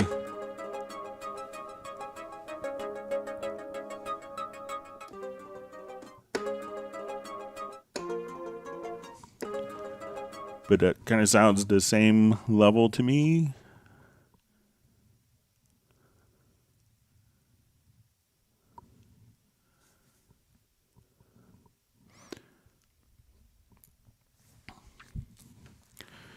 All right, so we see question, what's the best way of getting drum loops to sync to project tempo, musical mode, and time stretching with Elastic Pro? All algorithms adds too many artifacts, however, works well for synths and Vox. You know, if you're going to be doing like an extreme, you know, time stretch on it, you know, if you want it to, you know, if you want to take a loop that is a fixed tempo, so let me just find something here.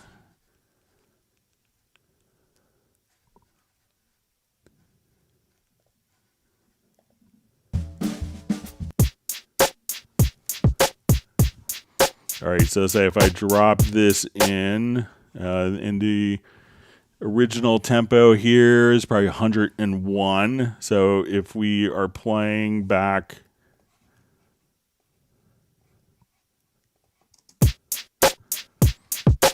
And let's say, okay, now I want it to go to 50 beats a minute. So if you're doing kind of extreme, you know, extreme amounts of time compression, you know, all time stretching algorithms will kind of, you know, show what's going on. But let's say if I now take this and let's drop it into a sampler track. And then slice. So we're going to turn on our slices. And now I could drag this file into my project. And so now we listen to it. So now that we're triggering slices,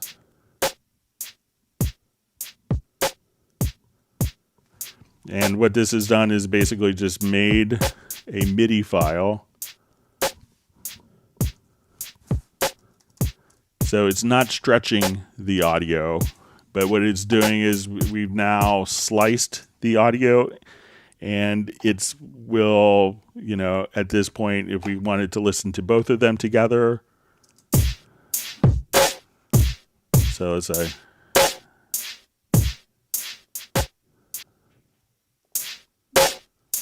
say, now we'll mute the time stretch.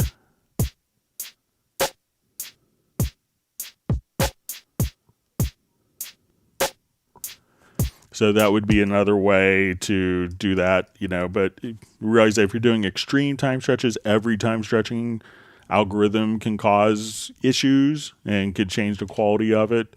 And you may notice it more on drums because there's more transient on it and it could be more obvious, but you could also, again, just drop it right into the sampler track. So if we wanted to go to the sampler control, drag and drop and create slices, and then you'll see this is like the MIDI event that could be dragged to the project window.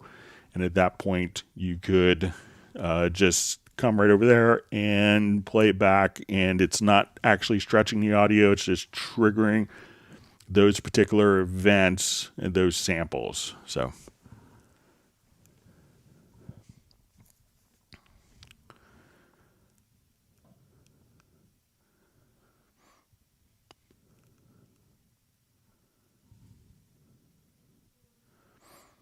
Okay, so we see a question. Is there a site where you can find macros for Cubase? So I think that if you go to the Cubase Nation Discord, that there's lots of different macros, project logical editor presets that are available there as well.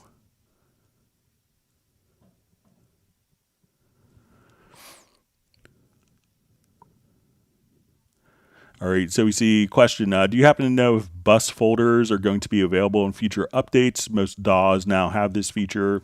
So, I mean, we could have all of our folders automatically be sent to a bus, but realize that our folders can have tracks that don't have any audio in them.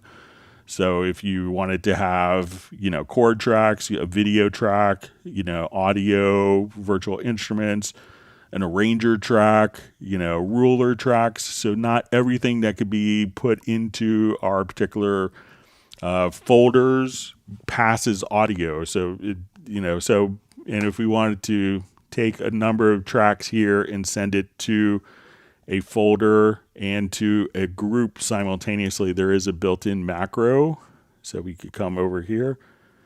So we could just say, and my macro list is way bigger than everyone else's because I make macros all the time for people.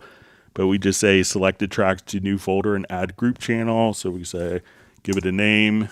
And now it's put into a folder and the group has been added.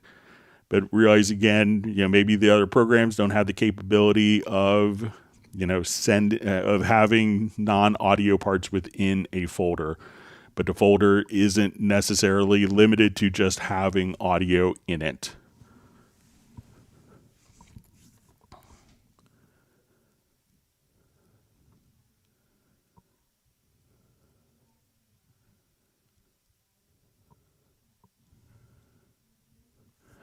All right, so we see from Harry Olive, good day, Greg, sorry, but again, I'd like to add a distortion to an audio vocal track, then I want to control the distortion intensity by loudness of the vocal track via a threshold. Please show how. So I think we showed this kind of last live stream a little bit. Let's see if I still have the project.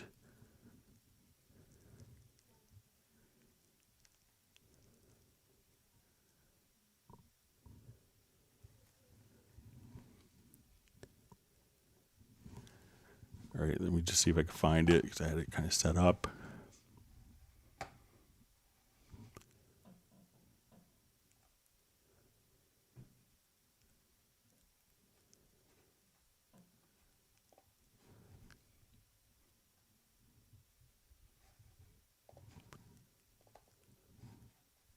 All right, I did it with a reverb. Someone wanted a reverb. I think we could kind of do something similar for distortion.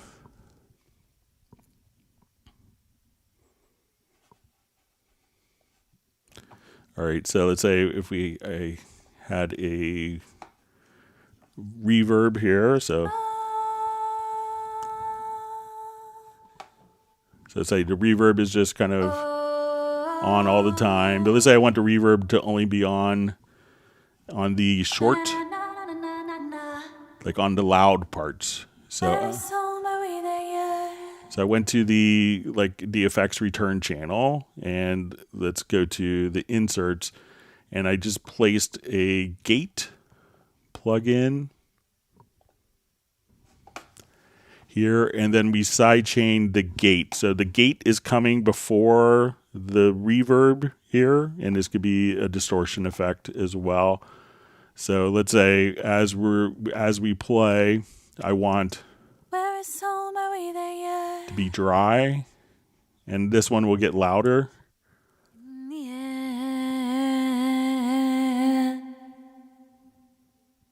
In the air. So when it's kind of softer, What dimension am I in? so say I want this one to have reverb on it, so as it's louder. Na na na na na na na na. Oh. So let's say if I want this to be distortion instead of reverb, we'll give it a shot.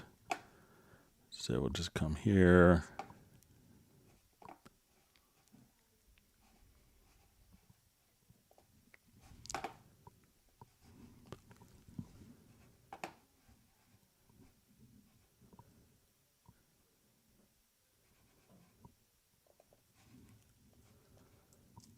Where is home? Are we there yet?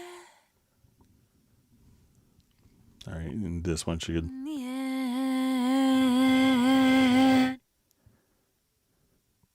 In the air. So you can see how the distortion kind of kicks in, and What you could adjust the dimension attack. am I in? So let's say this one, I'll make a little louder. Na na na na na na na na. And this one should kick in the distortion. Oh. And if I wanted this one to kind of fade in a little bit, we'll see that the distortion will fade in with it. Oh. So try that. And again, what we did is just have it like and we put it on an effects channel track and put a gate before it, and then we side chained the gate. So that has a side chain that will, so as soon as it gets to a certain threshold, at that point, the distortion can kick in. So you could do that with reverbs, distortion, delays, kind of whatever you want it to. So let me know if that makes sense, Harry, if you've tried that. Wonderful to see Gareth on. Glad you can make it. Thanks for sending over the photo.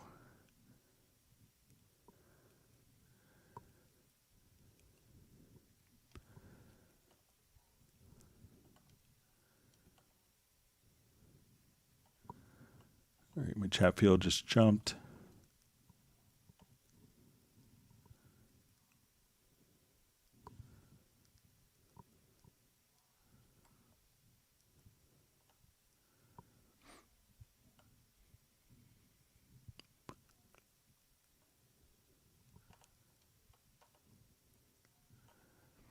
Sorry, just trying to find my spot where it was.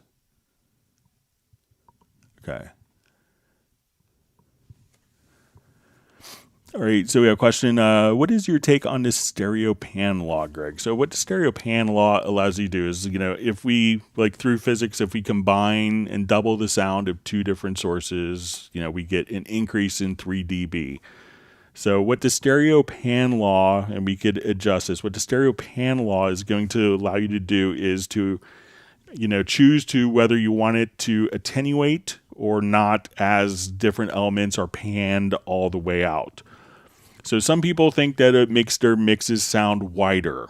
And that's kind of a common perception. Many would call it a misperception.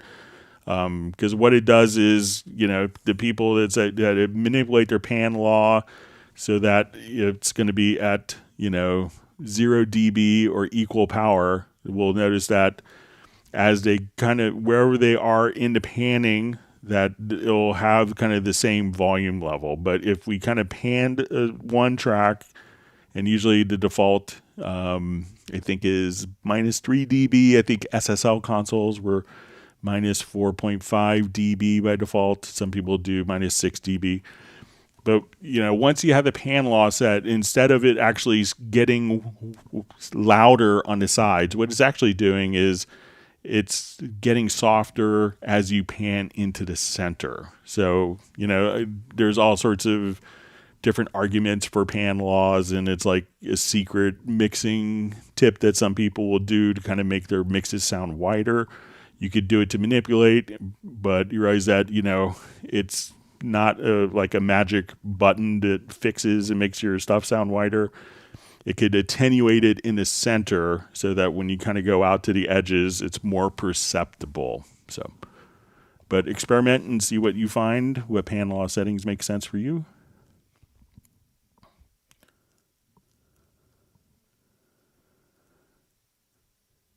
You see Gareth says Apple rejected the band image again. So wonder why. They give any reasons, you could email me. So.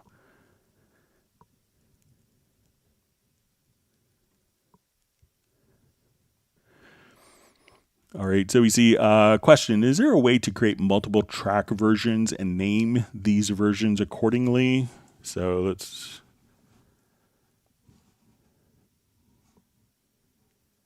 jump back.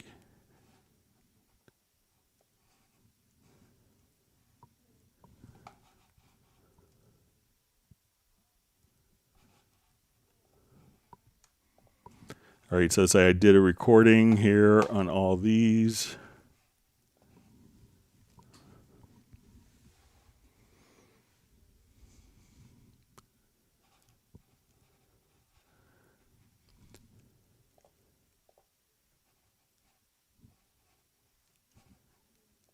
All right, let me just set input buses for all these.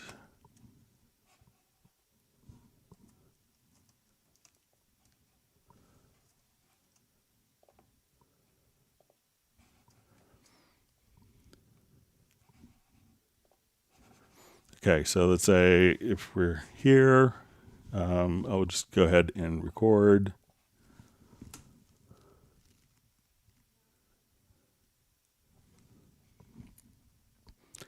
Okay, so now all the tracks are selected. I'm just going to come over here, new version, and we could rename the track version. So we'll call this Jose. Okay, and let's go ahead and do another recording.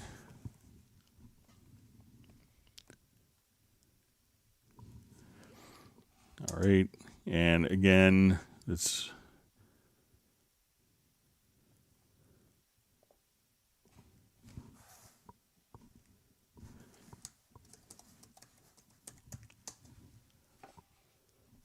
all right, and we'll do one more. So just say new version.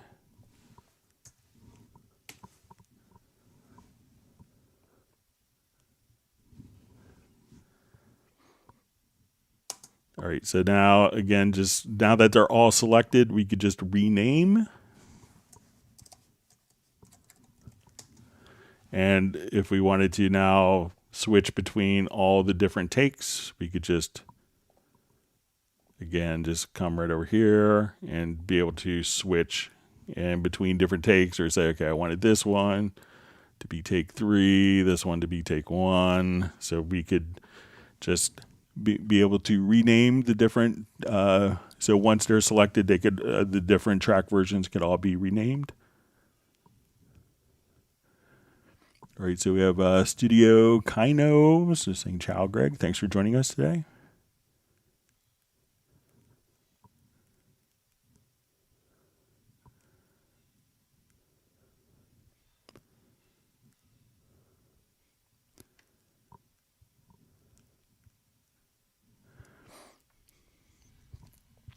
So we see, hi, Greg. I was wondering if Cubase is going to support Ableton Link in the future. So I'm not sure, generally we don't talk about future features, but, I'll make sure to pass it along as a feature request. I know that Cubasis does it, but we'll see if it comes to Cubase, but I'll mention it. But nothing that has been publicly announced yet.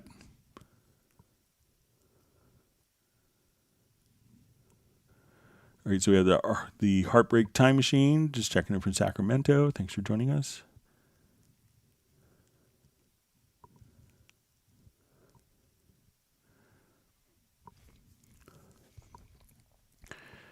All right, so we see from Patrick, Greg, what things should I concentrate to deal with timbre and tone of a song? Does Cubase have some plugins to affect to deal with? Eager to know. So just know that a lot of times there's not like an automatic like I think we discussed it maybe in a previous live stream. All frequencies are good.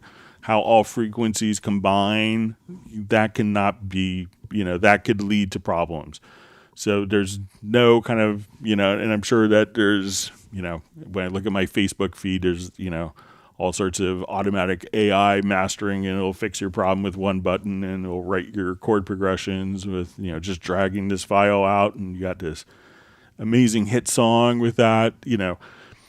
I would, try to figure out, it's like if you do have a problem, try to figure out what the problem is, and a lot of times it's, I remember being with, hanging out with Bob Clearmountain once, and, just a little, things of wisdom, he's like, wow, when the bass sounds bad, it's never the bass's fault. It's something that's conflicting. So figure out if it's if it is a music problem, like an arrangement problem, or if it is an audio problem.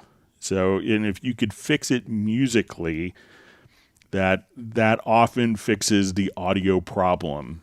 Sometimes when you take like, a Schubert piece and you sequence it, and it just sounds great. And it's like, wow, that sounds amazing. Why does it sound great? Schubert was a great composer, and he knew how to orchestrate very well. So, if you listen to, many, the classic recordings that people so revere, and you realize, is it a great recording, or is it great kind of arrangement where the instruments aren't clashing? So, maybe if you figure out what the real problem is. If it's a musical problem, solve it musically. If it's an audio problem, solve it, in the studio with different EQs. But there's not kind of a, magic button for anything to resolve that. But a lot of times audio problems get resolved when the musical problems are fixed, and why, the Motown session players were so good is the three guitar players were like, okay, you play down here, I play in the middle, I play up high, and we don't get in each other's way. And we're not, when the singer is singing, we don't do a fill. When, there's a lot of just simple concepts of, making sure that the music is sitting right, that solve audio problems. So I wish there was a magic button you could hit to, fix any frequency clash. And sometimes what sounds bad to some people sounds great to others.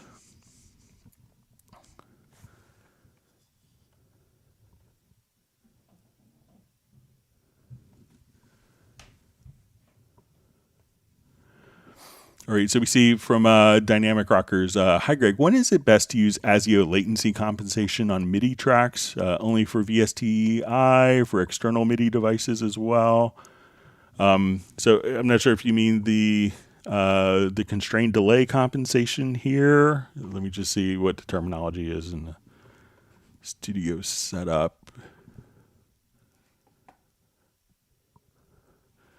Or if you're like the adjust for record latency. So, if you're doing, when you would, like if it's with the constrained delay compensation, realize that this is because when monitoring and recording through an audio path that has plugins that are causing latency, that could throw off people timing wise. So as you run, large numbers of plugins that add up to a lot of latency, people could be playing, virtual instruments, and the delay from when they press the keys down from a keyboard to when they hear it could really throw them off musically. So that's when you want to, perhaps, turn on the delay compensation. So if you're dealing with external MIDI, it could also be a source, even though the external MIDI is not tied into the audio clock, but the other tracks could be delayed on playback by several milliseconds. So some people can compensate for latency. I've seen Stevie Wonder do it.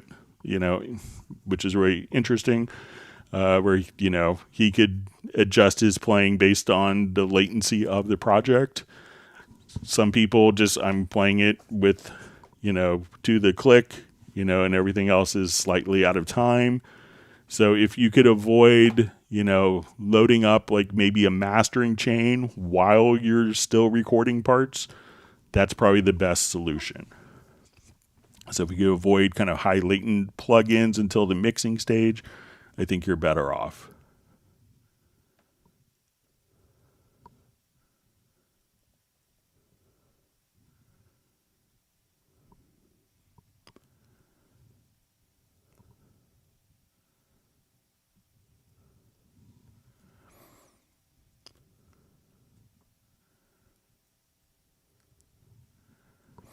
Okay,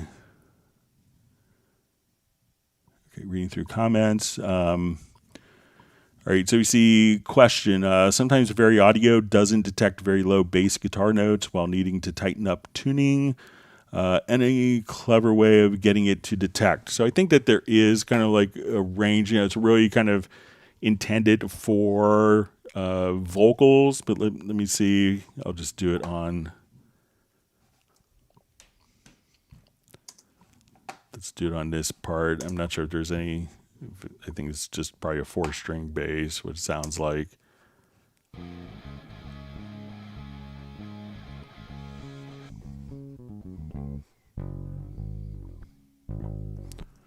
All right, so let's say if I transpose this down, we'll do a 5th.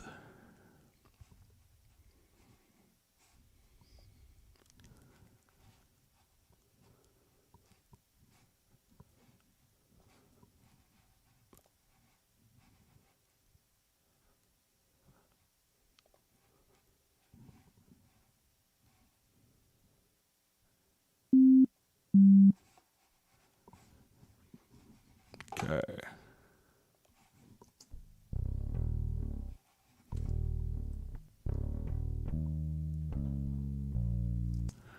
Okay, so let's see what we can do if this is catching in Very Audio. All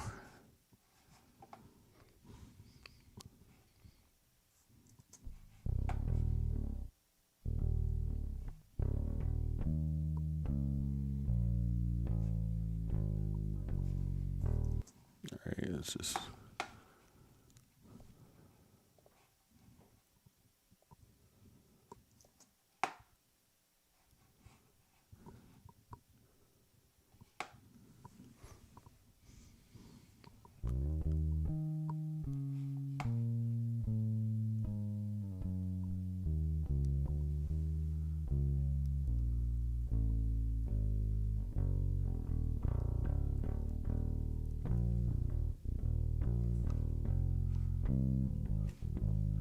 So here it's catching like a 5-string bass range.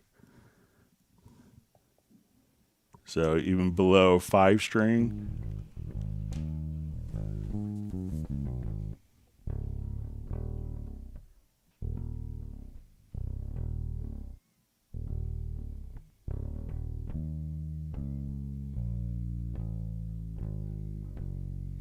So this is like a lot of C zeros that it's catching.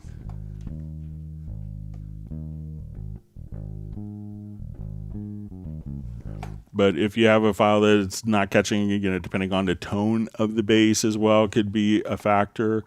But you could always, if worst case scenario is if you go to like your insert effect, you'll have a pitch correct plugin. So let's say we go to pitch correct under pitch shift, and there you could just set kind of a scale, and this would be kind of like a real-time playback. So you could try to do that on particular passages as well. But it seemed to work pretty well, and it's getting down to low Cs.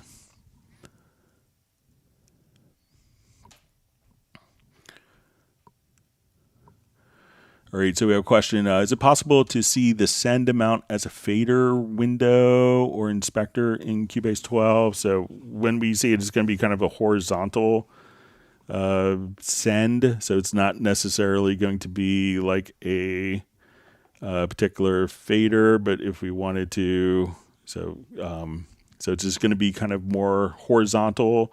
And I think this is just so that we could have 8 in line instead of like in the space of one traditional fader, so that we could see all 8 sends, which is pretty typical.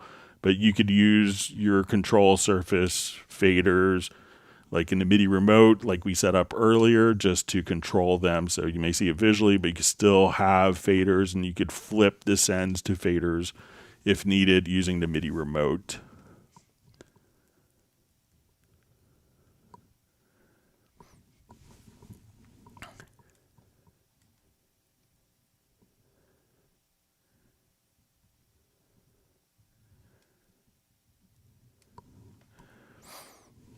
All right, so we see from Tim Weinheimer, can you refresh me again on how to set up a custom MIDI controller in Cubase and save the settings with the MIDI remote? Not sure why I'm struggling so much with it. All right, so let's take a look.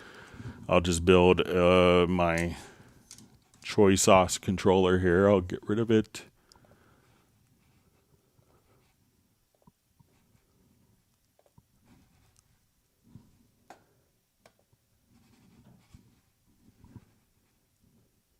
All right, so I'm just going to click on, when you go to the MIDI remote, I'm going to click on the plus sign. And this is to add, so we'll say, okay, my vendor, we'll say Choy Sauce.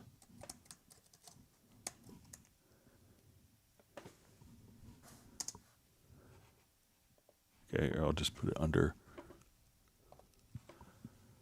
other, so we'll say Choy Sauce.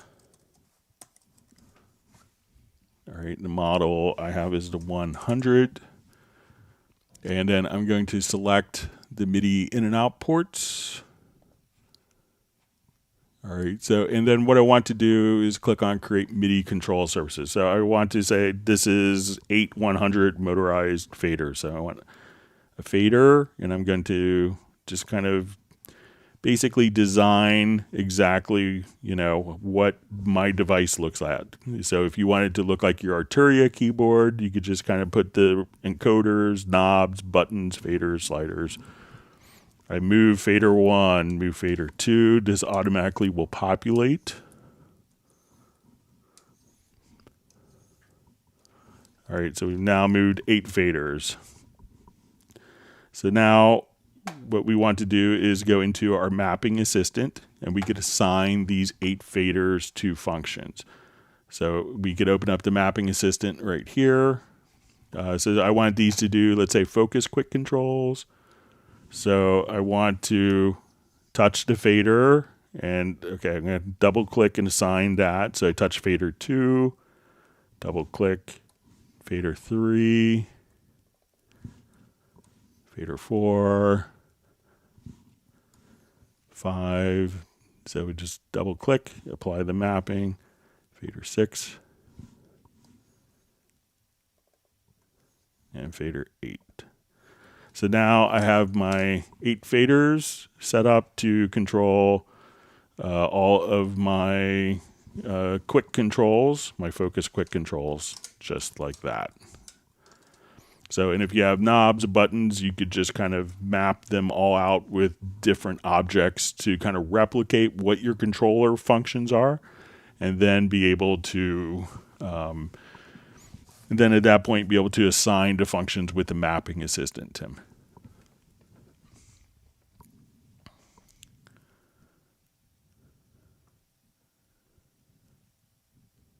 See, Garrett says that he could safely say I'm not the world's worst composer. So I have too much respect for composers to ever consider myself one. So, but thank you for the kind words. All right, so we see from Noah, just says, thank you so much. You're great. So thanks for hanging out in the live stream and being a part of it today.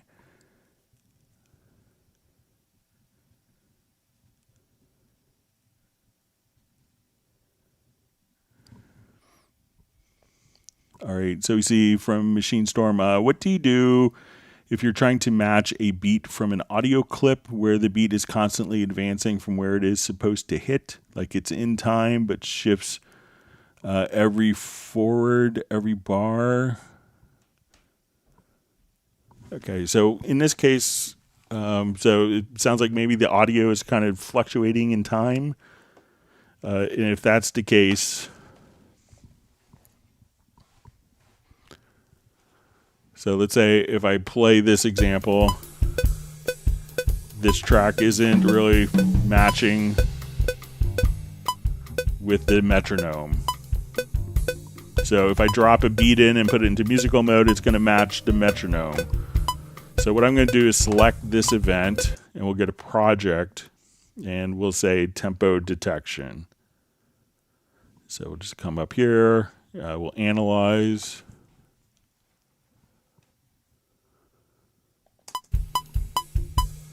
And we'll do an offbeat correction. All right, let me just, I think I out-clevered myself. So just do this again. I'll just say analyze.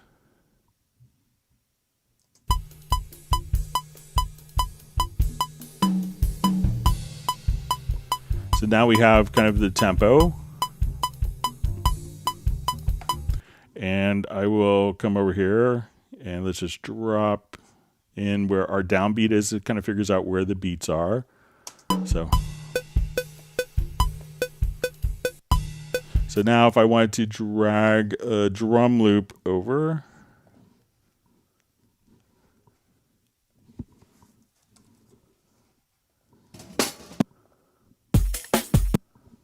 okay, I'm just going to drag this loop and we'll start it on the same downbeat here and make sure that this loop is in musical mode.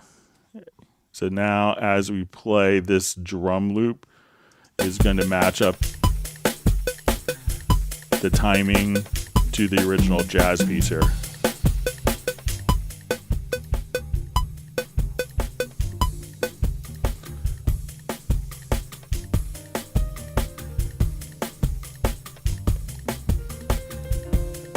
And that's how you become a remix genius. So let me know if that's what you wanted to do.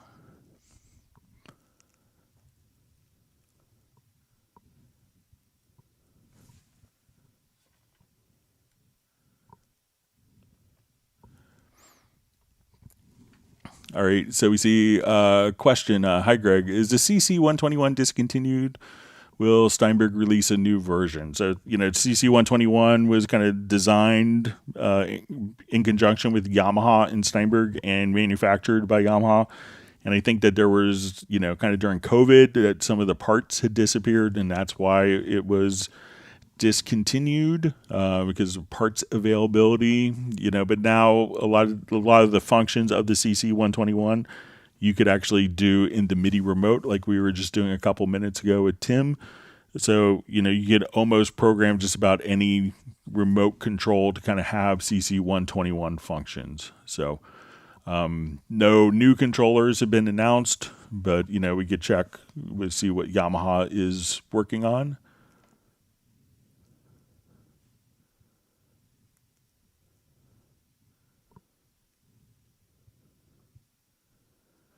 Nick just says Dave the Songle has last been seen hanging around USB ports looking for some action. So,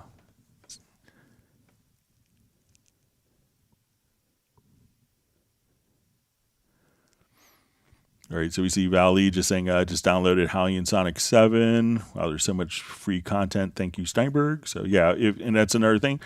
If the Hallian Sonic SE3 can now be replaced by Hallian Sonic. All your Hallian Sonic SE3 projects will immediately go over because we wanted to do the right thing. So if you haven't downloaded Hallian Sonic 7, make sure you do that. There's some new features in there as well. All right, so we see from Drazi Eternal, hey Greg, just shows how to do everything in Cubase in one video. So if you go through all the live streams, I think I just counted it up yesterday in my spreadsheet that I kind of keep records of all. So there is 71 days if you watched it straight through of just a live stream since we started from COVID time. So it's probably all the answers are in there. So, but it may take you 71 days to get through.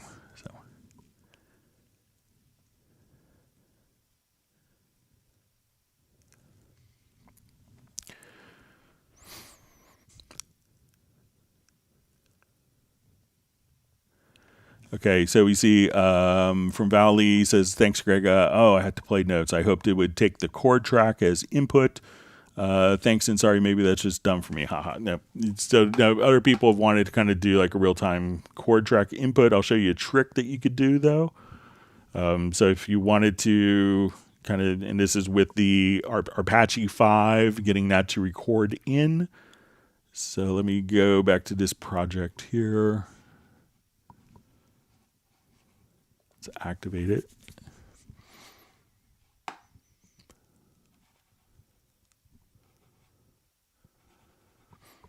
Okay, so I think if we go, all right, so let's say I have my chord track here and I drag it down. So let's say, and I just have kind of a monophonic patch. All right, so, and at this point, I'm just going to glue all these together to create one nice, happy part. So just grab my glue gun, hold down the Alt Option key. So now we can see all these different parts.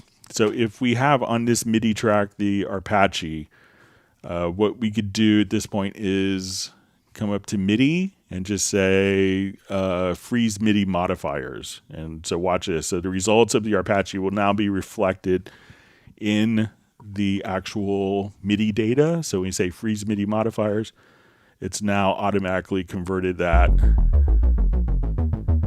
And my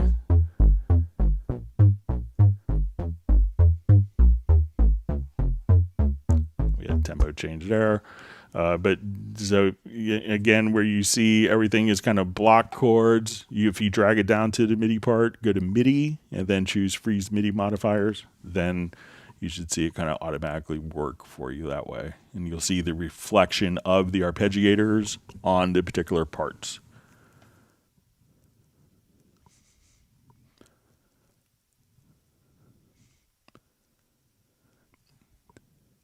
All right, so we see Gareth is going to get dinner, so hope you make it back. All right.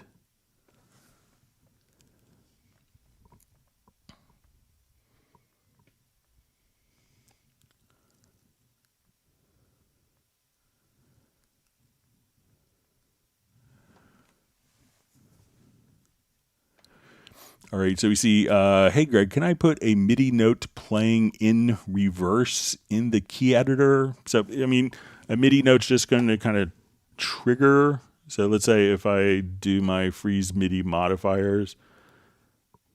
So, you know, the instrument itself could, you know, if you wanted the sound to be in reverse, you could do that. But let's come here. So let's say we'll just make it a little more interesting with this part here. So if I want it to reverse the MIDI note, so, you know, I mean, MIDI itself doesn't play in reverse, but if I want to take like a MIDI pattern, I could go to MIDI to functions and choose to reverse just like that. But MIDI is based on a note on and a note off message. You know, the sound that it plays, you know, you might be able to, so like if I wanted to take, let's say if I'm on this instrument and as I play, like if I wanted this particular sound to be reversed, it wouldn't be necessarily the actual audio, but let's say we go to sample, I could just, you know, put it in reverse. So say, so in that one MIDI note could play the sound in reverse, but it just triggers whatever the instrument is doing. So.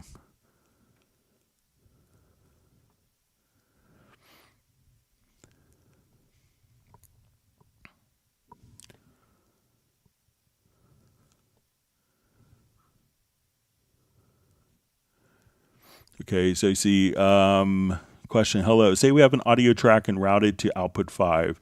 Then we add a send effect. Then the track can suddenly also be heard on the stereo output. How can you prevent that? Okay, so let's say we have our audio track, and so let's say we have our track here. Let me just So we're going to have our effect. Na na na na na na na na. All right, so say we have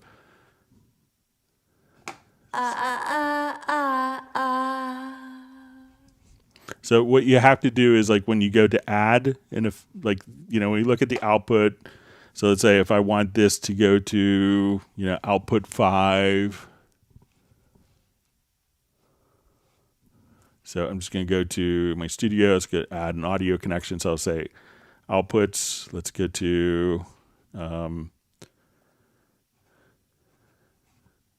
so let's say this is out 5.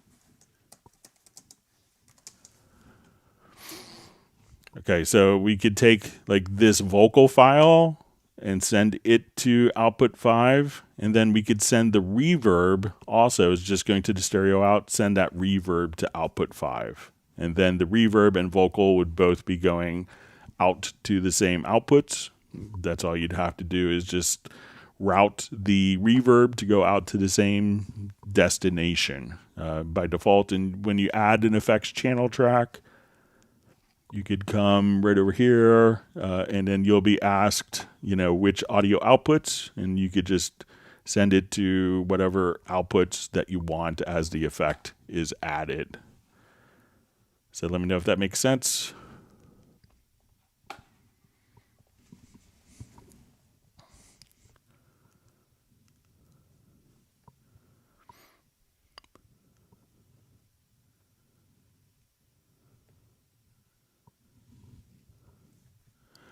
All right, so we see from Soren, Greg, I have a bug in Captain plugins VST2s. Every time I start a project with them used in it, I need to wake them up by pressing Edit Instrument, PLE shortcut to edit and close selected instruments. So I'm not familiar with those, but it sounds like it might be kind of systemic to those particular plugins. I'm not sure if they have VST3 versions, if those would fare better. I'm not that familiar with the Captain plugins, but if you want to send me an email, I'd be happy to kind of take a look at it and see if they have like a trial version I could try out.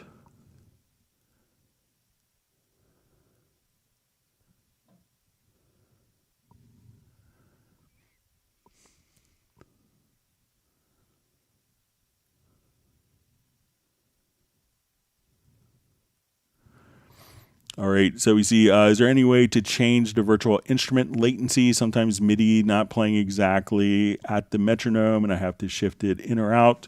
So realize that it could be depending on, it could be, the different MIDI interfaces. So if you're using different USB interfaces, sometimes those will have different timing anomalies.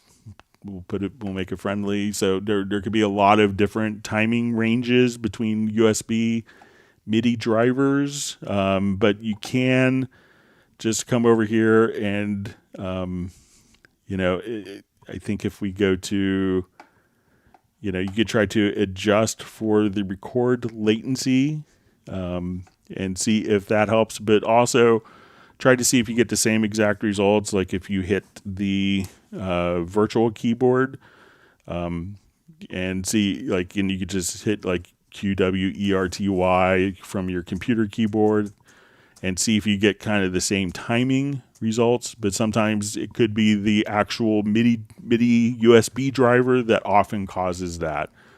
So.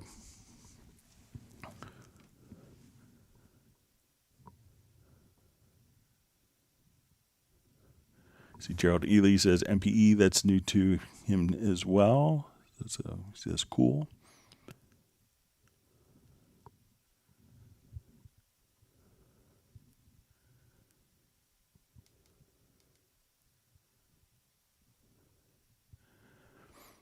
Let's see, we see requests for if Cubase will create an AI groove agent and an AI Hallian. So. And we see Best Green Jesus says ChatGPT, the manual works well for him. So, okay, so we see from Patrick, Greg, once I saw in live, like you've been doing with Cycle Marker on Project Logical Editor, jump to each bar like 1, 3, 5. Nudge settings, I think you've been mentioning something like that. Don't remember clearly. So I think if we wanted to,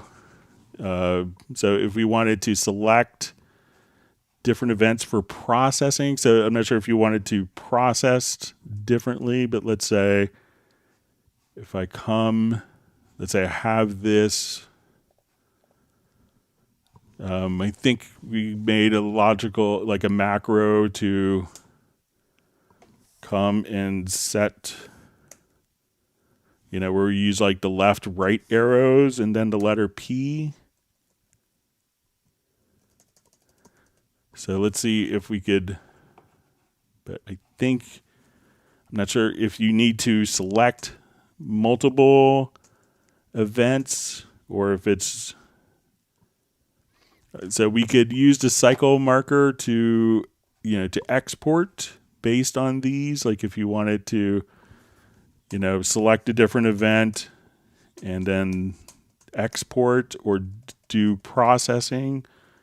But let me know if there's like what particular function that you want to do. Because if it's exporting, it's one thing, or if you want to do editing on a particular part, that could be a different thing.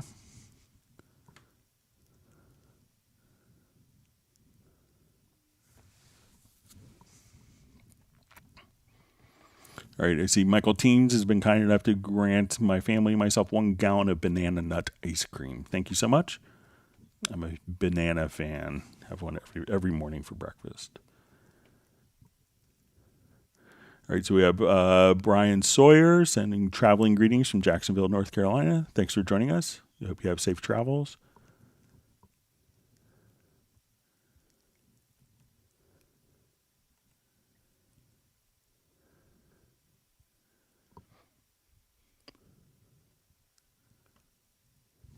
All right, so we see from Benny, question, I must be doing something very wrong. When I render drum tracks from Groove Agent, all channels are available, but no audio tracks.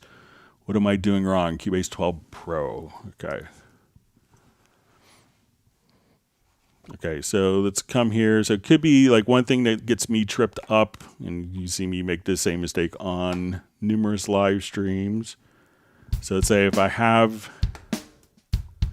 this, and let's say I have these going to different outputs.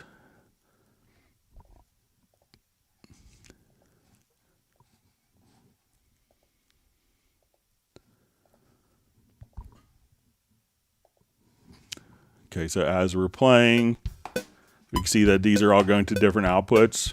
All right, so, and I do this mistake all the time. I come over here, I go to edit, and let's say render in place, and I want like my kick, snare, hat, rooms, overheads all to be on different one. I choose channel settings, I hit render, and then, generally it goes blank. It could create a blank event. So what I want to do is make sure that you don't have the channel record enabled.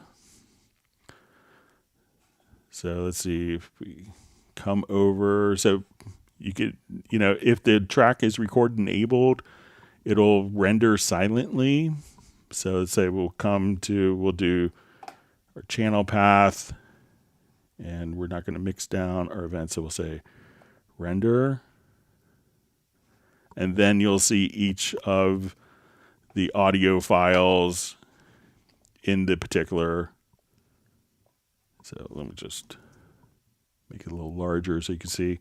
So make sure that you don't have the track selected like I have for MIDI, so that as I select the track, it's automatically kind of record enabled. So if I want to drop in a quick recording or just kind of play along, that it does that. But if you render in place with that enabled, then you could get blank parts.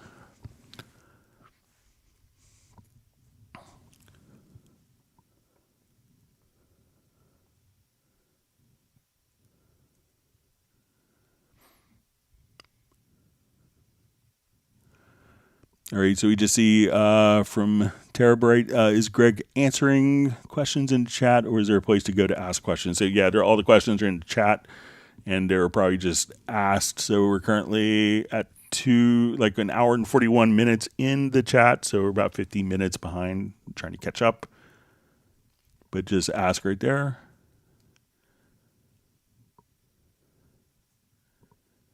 We have a lot of time left.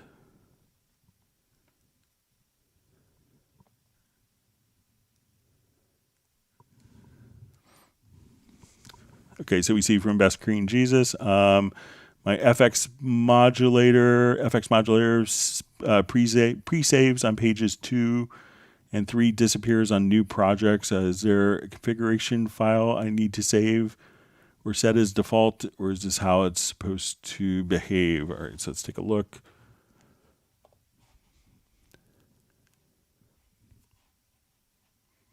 Okay, so let's come to inserts.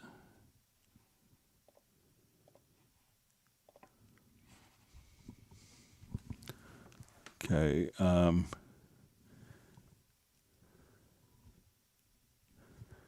So it says pre-saves on pages 2 and 3. Pages 2 and 3 disappears on new projects. Is there a configuration file?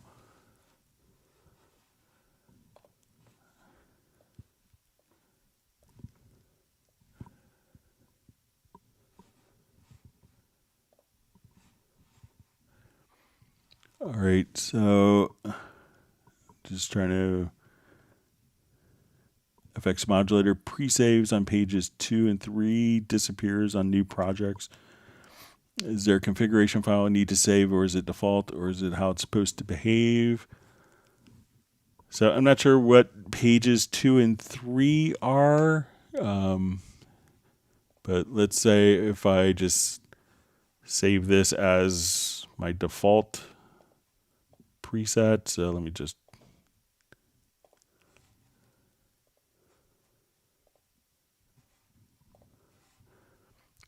so that now when I get to load up FX modulator, everything is kind of there, but maybe if you could tell me what pages 2 and 3 are. So I'm not sure if it's bank 2 and 3 that you're doing. But maybe if you could re-ask your question, Best Green Jesus, or if I know you're always really good about sending a video, if you want to do that as well and share that with me at clubcubase@steinberg.de.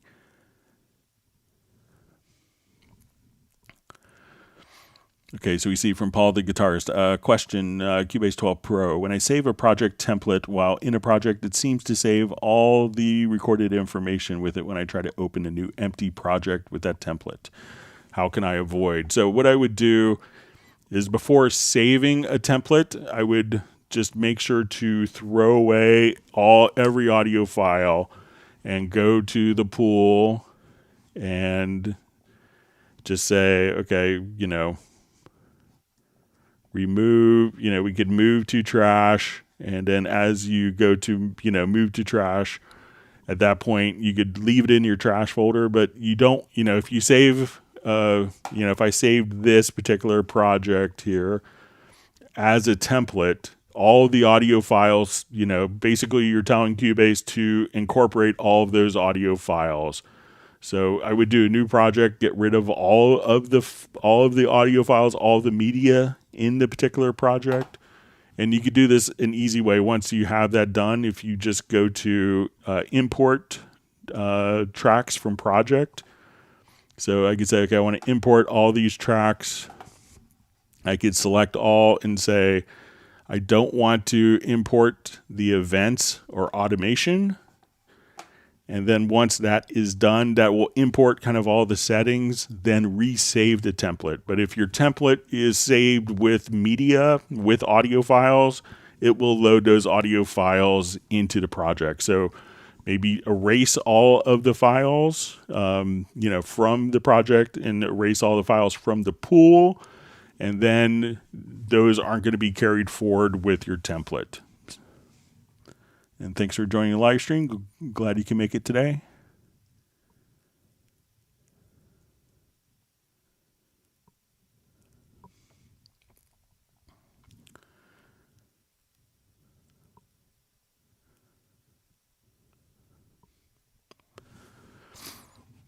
All right, so we see, hello, question, but how can I export stems? Sorry, my chat field just jumped.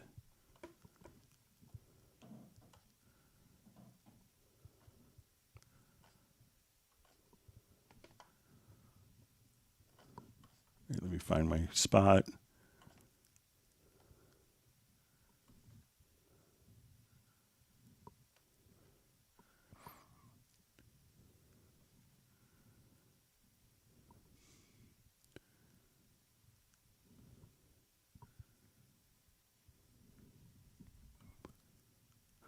Okay, so the question is, how can I export stems if I use parallel process via direct and not sends? Thanks. It's going to be really the same thing. So let's say we'll jump over to here.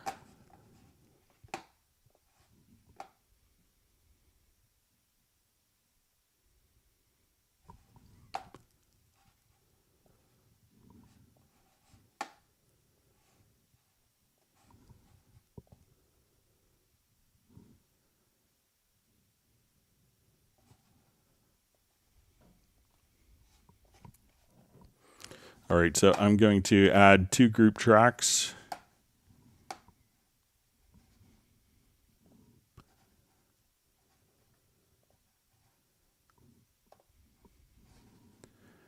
Okay, and let's say parallel process.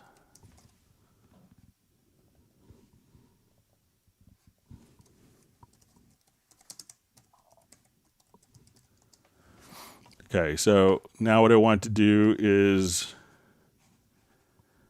let's go to our full screen mixer. Let's go to our direct outs.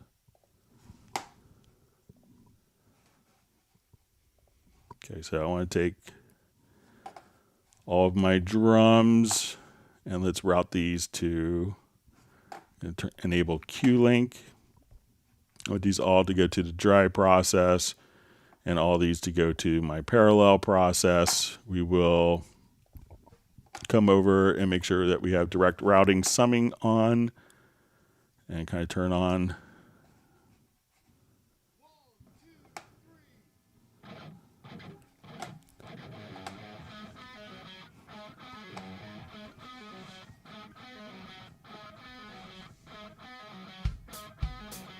Okay, so you see that we have, so they're both going to to these group tracks. So let's say I'm going to squash this one.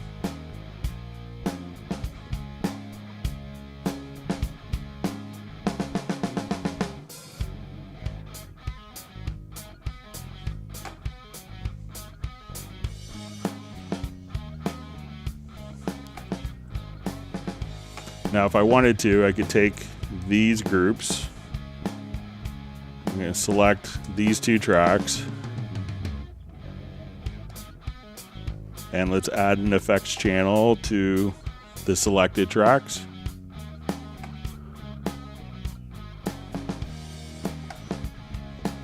Or add in a group channel, rather.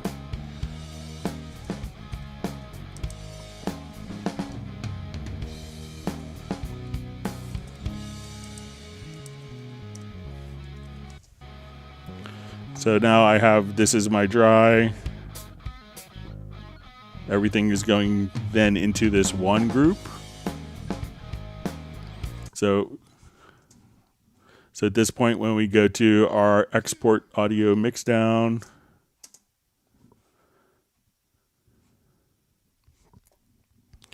we could say, okay, I wanted to export multiple, and I could say, okay, I wanted the drums dry, the drums parallel, the drums, both of those combined into one, and all of my drums, and let's say, bass, guitars.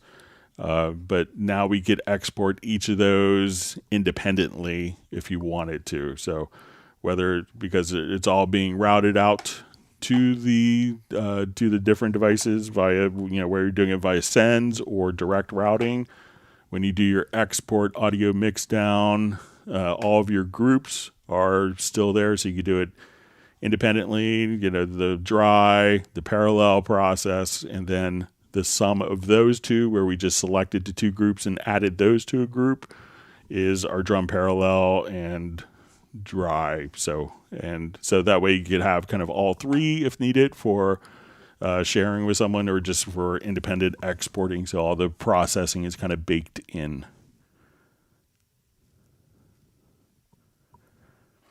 See, Steve O says, I've got to spend more serious hours learning the key commands, been using Cubase for almost a year and still all thumbs. So anytime you find yourself going to a menu or going to a function, see if there's a key command. If you learn 3 key commands a week, 5 key commands a week in a month, your workflow will be so much faster.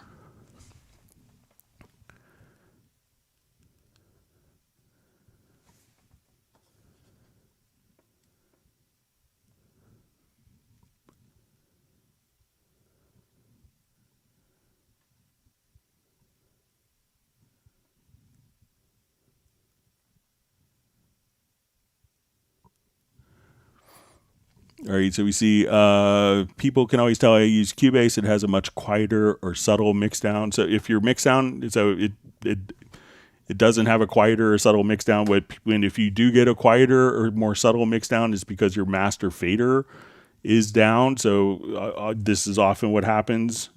People will maybe have their monitors cranked and you have your master fader down. If you do this and your master fader is at minus 20 dB, you tell Cubase to drop minus 20 dB on the final export. So, Cubase isn't a quieter mix down than other programs. But if you tell it to, it will follow and do exactly what you tell it to do.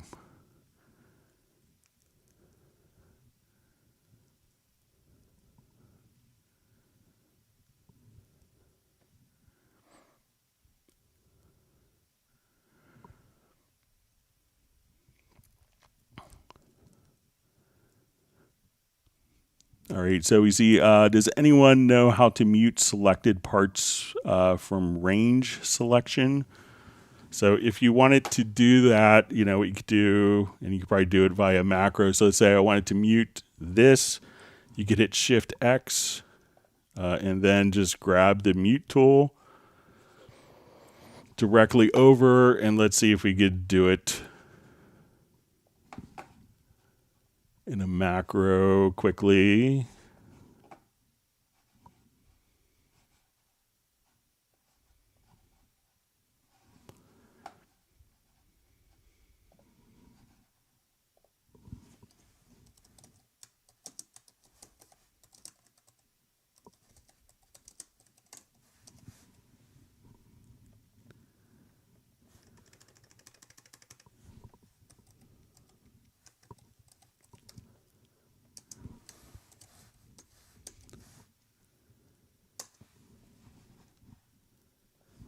All right, so we'll come here. I think it's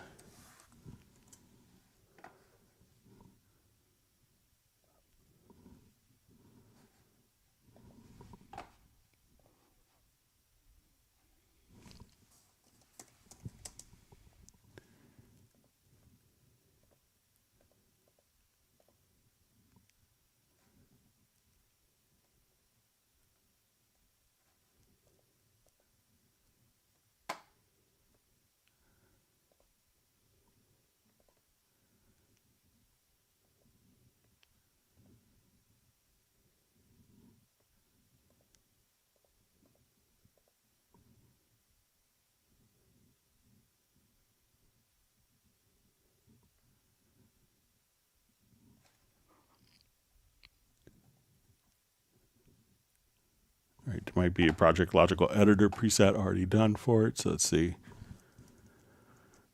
if we do this.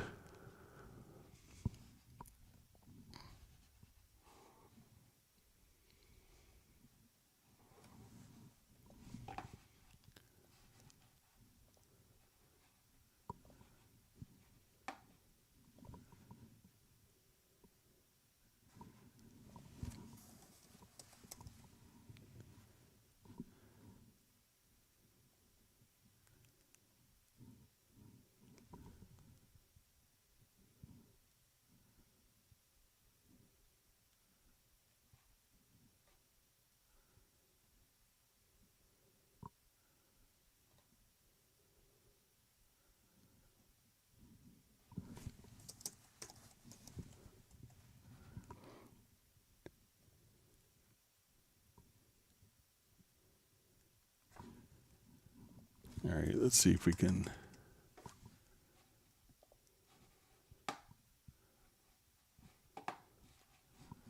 Do it here quickly.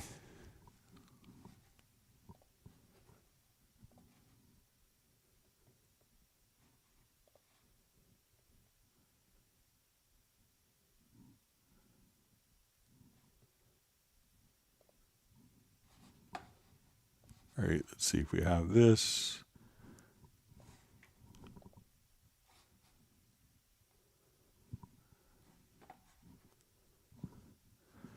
All right, I'll see if I could do it here real quick. But you know, it's a two-step process to do.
Just try it with this.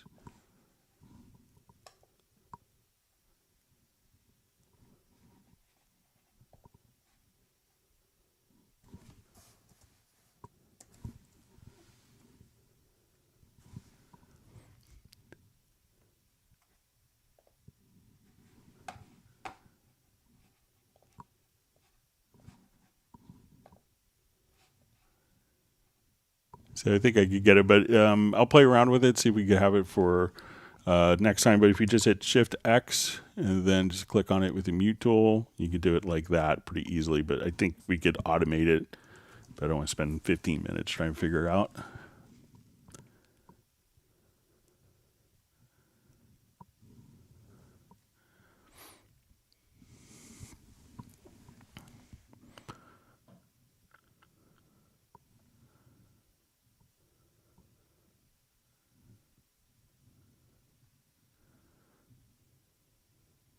Okay. All right, so we see, hey Greg, why do I have to work so hard to match the perceived loudness of an industry record like Skrillex's Missy Elliott and still retain my sound's integrity? So you probably have to work hard because the people that did those records worked really hard to get that as well, to kind of have the edge. I know Hannon Lane, who does a lot of stuff with Missy, he's a big Cubase nut, does all of his work in Cubase.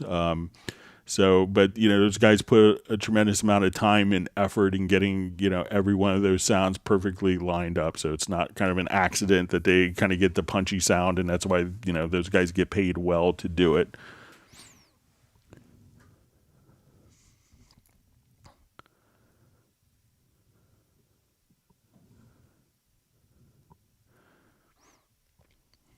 So we see, is it louder and do I need to use waves, or should I just push it all through a real SSL board? So I don't think you don't need that. I could tell you that, any of the records that you mentioned, like Missy Elliott stuff is kind of, a lot of that is done in Cubase. So you don't really necessarily need external processing. It seems like an easy solution. And when sometimes people run it through board, it just gets a little bit louder, but you could do that inside of Cubase as well.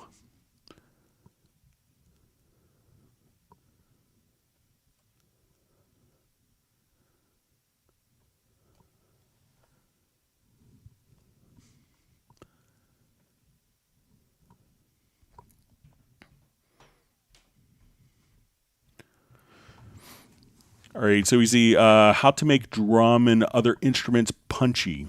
So, if you record punchy sources, that helps. But Like if I wanted to take all of, these tracks here, so say I want to take all these drums and make the drums punchy. So let's say I'll just come here to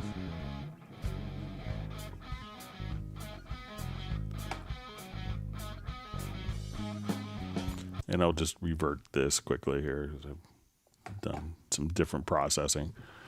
There's a lot of built-in tools. Check out like the envelope shaper like we were showing earlier. So again, let's say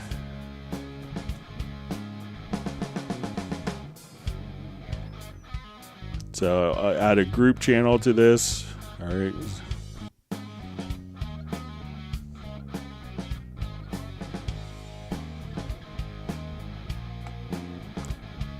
So I'll get an envelope shaper and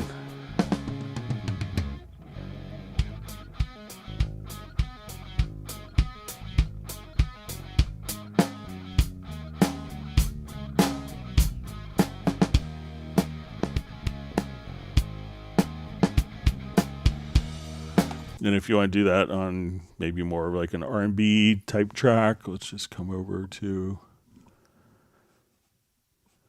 I'll just open one up. Let's see if it's my recent projects here.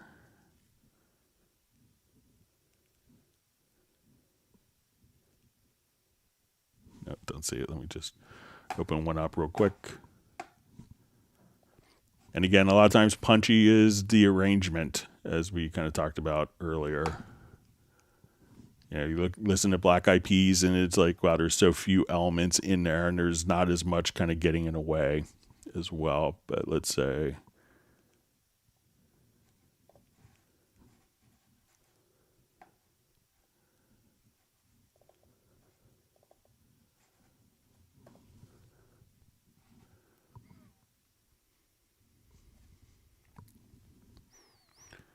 let's say maybe on a different genre.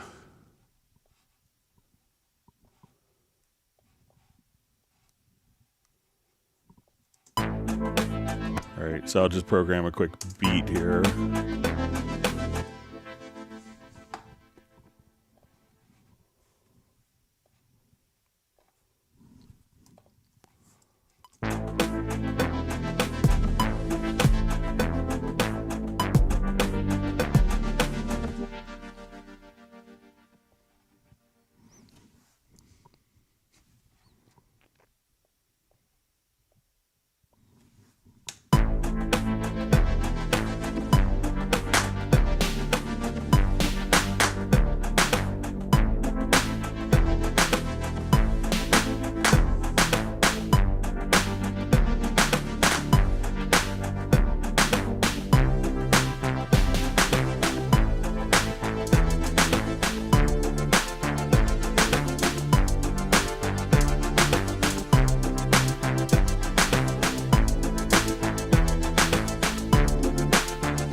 So now if I want to go to the mix console here, let me just drag this out.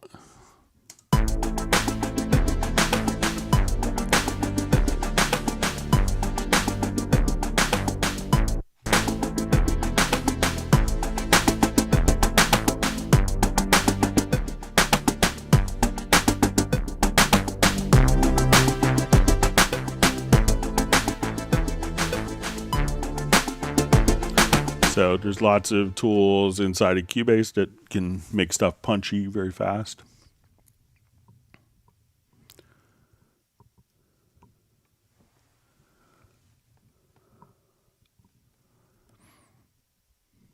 All right, so we see Kevin Booths is saying, hi, Greg, thanks for your lessons, and from England. So thanks for joining and being part of the live stream.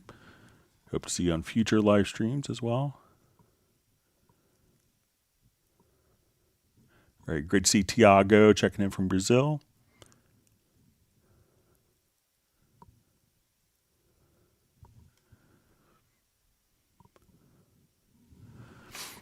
All right, so we see from Ronald Boykin, hi Greg, is it possible to transfer my purchased expansions from Cubase 11 to version 12? So generally, any of the content that was available in Cubase 11 will automatically be working in Cubase 12 without having to do anything. So it looks at kind of all your content and your different expansions and should automatically just be carried directly over. Okay, so we see Mike Rivera, aka Prisbrando Beats. Hello, Greg. Can you help with quantizing? What's the best settings and how to soft quantize? Thanks.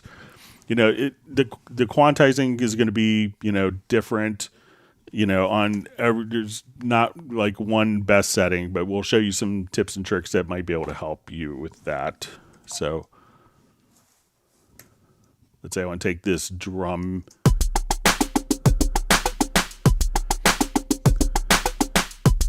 All right, so let's say now I just kind of painted everything in here. So, but let's say I'll just put in like kicks.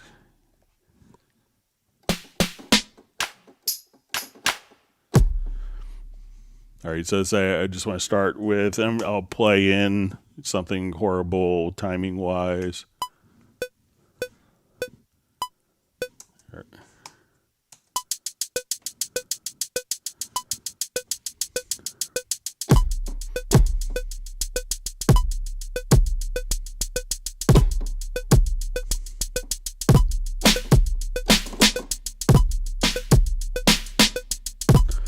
All right, so let's say I, did something that was like pretty horrible. So let's say, okay, now what I want to do to quantize, I can say, okay, maybe I want my kicks to be on the beat. So we'll see that we're going to have our quantize value that we could set up. So we can say, okay, I'm just going to come here. I want this to be quarter note. So when I hit Q, on my selected events, we can now have these snap to quarter notes. Now we do have something called a soft quantize. So when we go to like our quantize panel, we could activate what we call a soft quantize. So let's say our beat is right here where this line is. So this line is on the beat, but I wanted to quantize this particular note to the beat. And we could go to our quantize settings here and we could set a percentage. So let's say for demonstration purposes, we'll make it 80%. So now when I quantize this selected note, it moves 80% closer to the beat. Now let's zoom in more. So instead of moving it exactly to be on the beat, I hit Q again, it moves it 80% closer to the beat. We zoom in more. Instead of going exactly on the beat, it goes 80% closer, 80% closer, 80% closer. So that's what a soft quantize is. So that allows you to get stuff closer to the beat without actually being so mechanically on the beat. So let me know if that helps.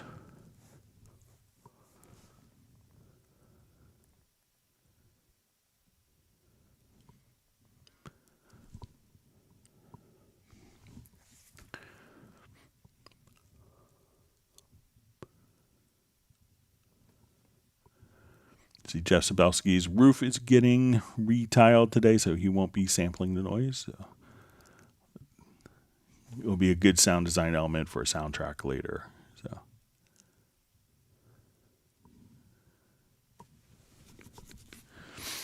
all right, so we see feature request, more bands and frequency plugin to frequency resizable window, make the window bigger. So yeah, we've had people ask for kind of the bigger window. Realize that each of the bands could deal with, you could have 16 bands. Like if you wanted left and right stereo to be independent, so you could do that. But, well, make sure to pass that along, Tiago. But you could always run two of them as well.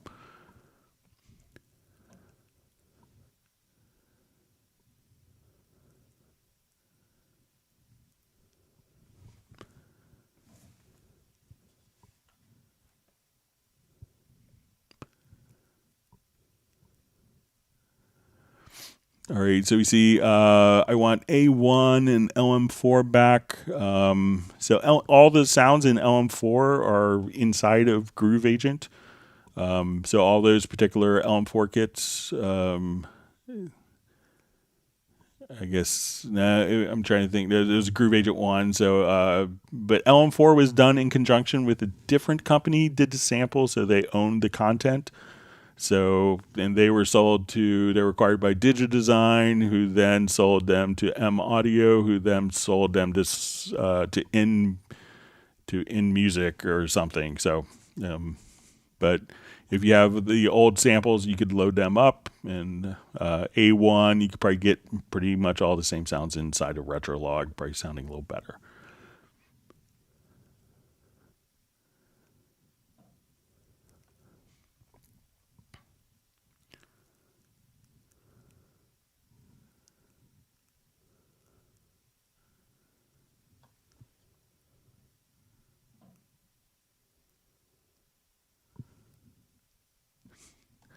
See Jeff Sabelski mentioning the orchestral rehearsal that he was in, that the brass played about 30 cents too high. So, like we used to say in my college orchestra, what's a half step amongst friends? So, yeah. But yeah, that could be frustrating.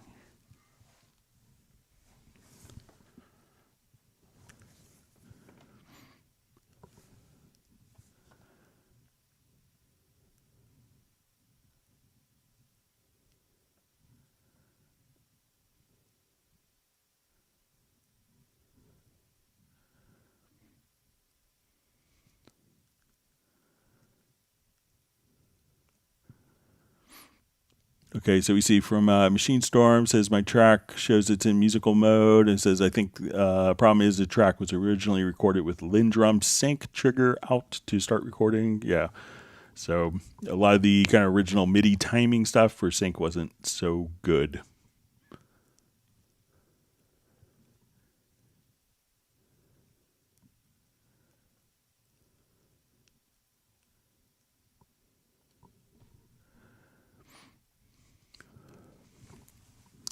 Okay, so we see a question. There's a DAW. Whenever you send a track to a group, it will create like 10 samples of latency, and it will auto-compensate for it. How does Cubase and Nuendo handle this? So Cubase and Nuendo were the first programs that did delay compensation throughout the entire signal path. So it's I don't think it's even, so it's automatically compensated for wherever you have, any processing going on. So we did that in 2001. So most of our DAWs have had to implement it as after we did it. So one of the things Steinberg did first.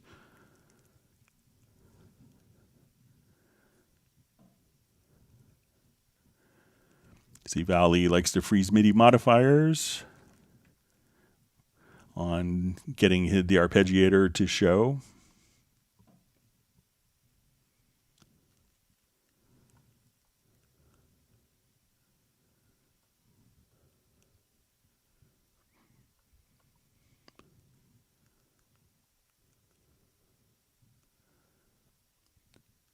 Okay. See, Jeff Sabelski is also doing Star Wars and Pirates of the Caribbean. Sounds like a fun program.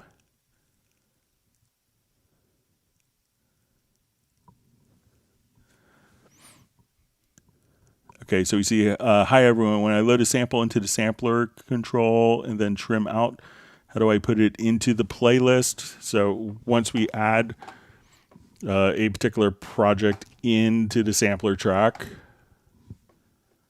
so let's come over here. So let's say, okay, I want to take,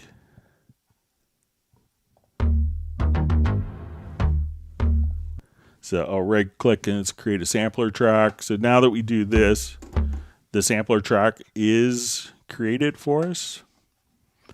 And all we have to do is just record like the MIDI note. So I'll take it out of record.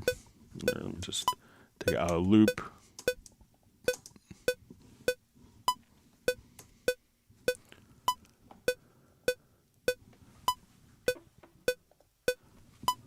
So just kind of hit MIDI notes and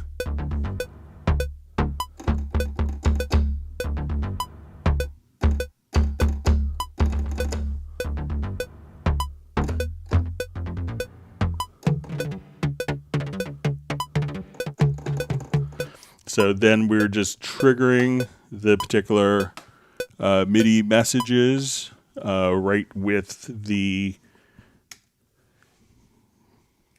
Make sure I have my computer keyboard. So then, we're playing the audio triggering through the MIDI messages on the sampler track will then trigger the samples.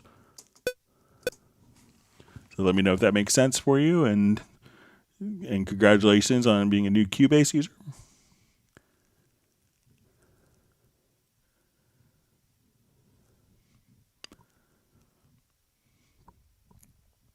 All right, so Dallas LaRue says, having trouble importing videos into a Cubase project. I think the file type might be wrong.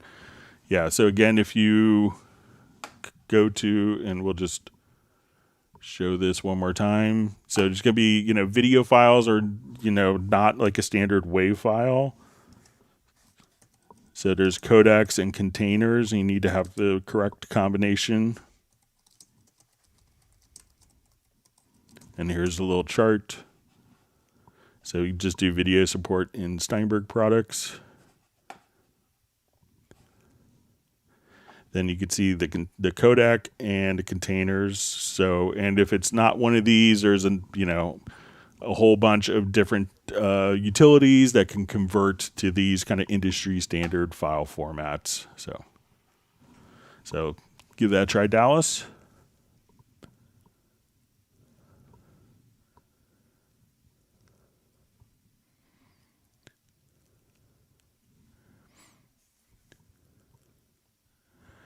Okay, so we see Machine Storm says, forgot to say turning off musical mode ended up working on his thing. So thanks for letting us know.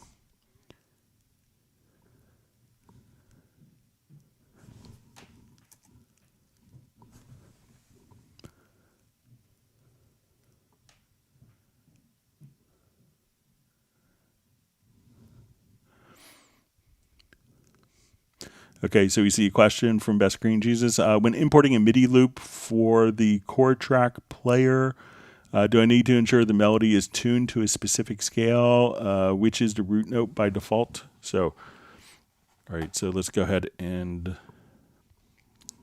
do that. We'll set that up for us.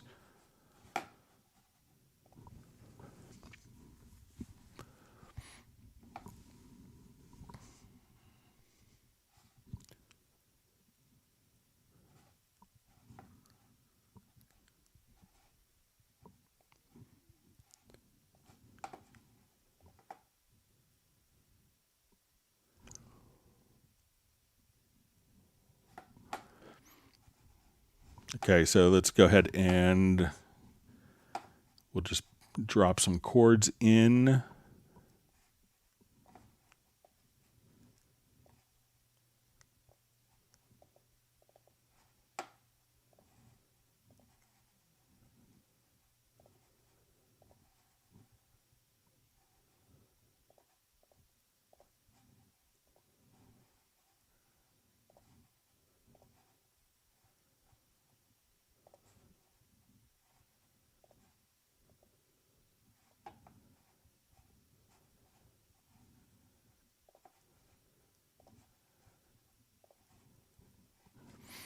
Okay, so let's come over, and so we have our chords, and let's find a quick MIDI loop.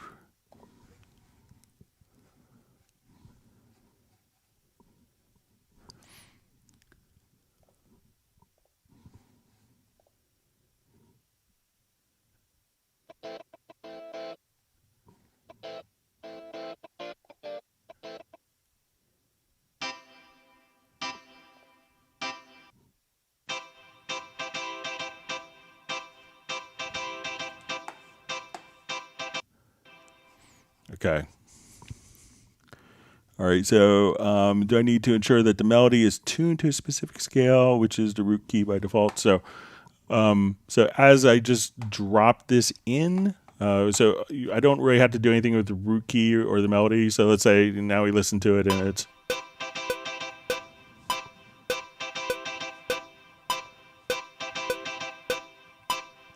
All right, so I'm going to now just kind of take this and tell this particular track to follow the chord track.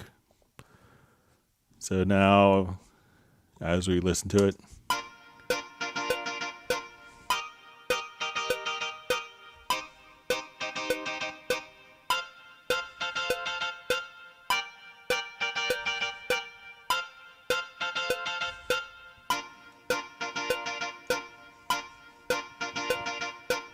so now that's automatically going to just kind of,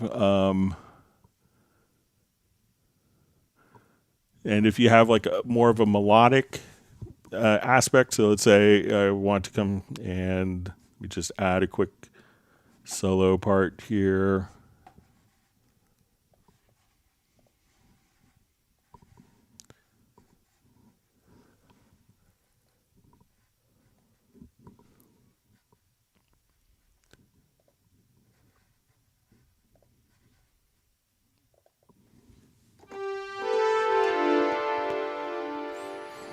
All right, so let's say I will just play a random melody here.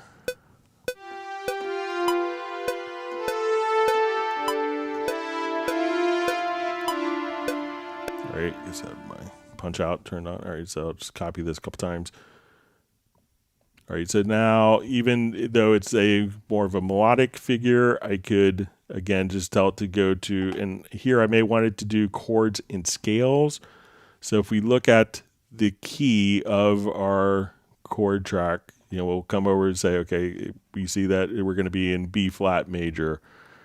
It says A sharp major, but as we come over here, we can now have the melody automatically follow the chords plus the scale. So even though, we may not want every note to be exactly within, but we could just choose the chords and scales and transpose, and now the melody.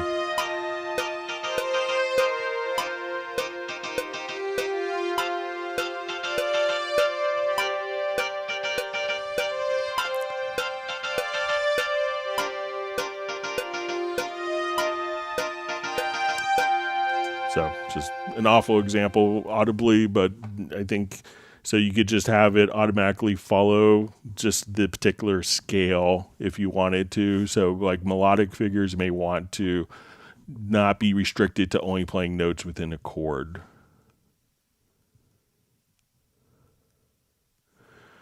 All right, so we see from Dallas LaRue says, I've tried it all. It was a video that was imported from my cell phone. So sometimes the cell phone videos are kind of like the worst because they have variable frame rates.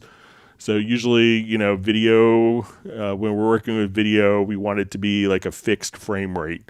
So sometimes depending on the data compression of the phone, it may be 4 frames a second, it may be 12, it may be 30 frames. So most non-linear editors like to see a constant frame rate. So you may have to make sure that you have a utility that will convert it to kind of a constant frame rate for like a cell phone video.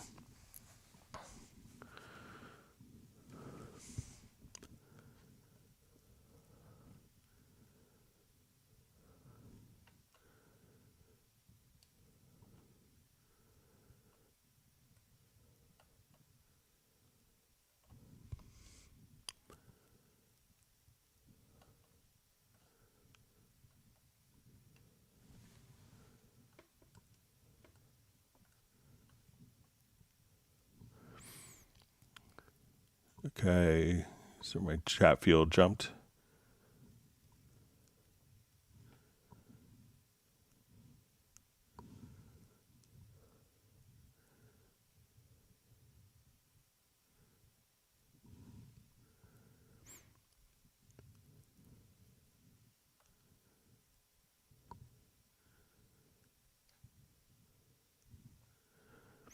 All right, so we see Grant Nicholas on. So wonderful to see you, Grant. Hope you're well. And it says, long live Hallian. Wow, I just got this yesterday, and man, so it's great.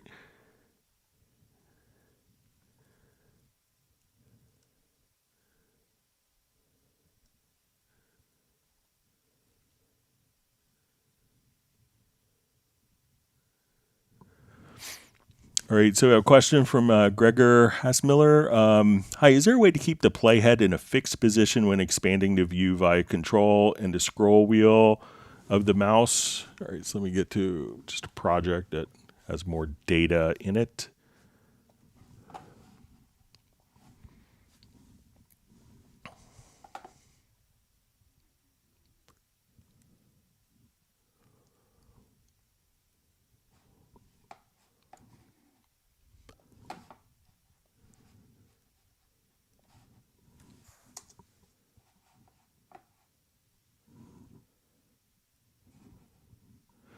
Okay, so often when we if we wanted to kind of zoom in, I think what happens is the playhead, like we want to zoom in, the playhead will just kind of change. So I think it's, if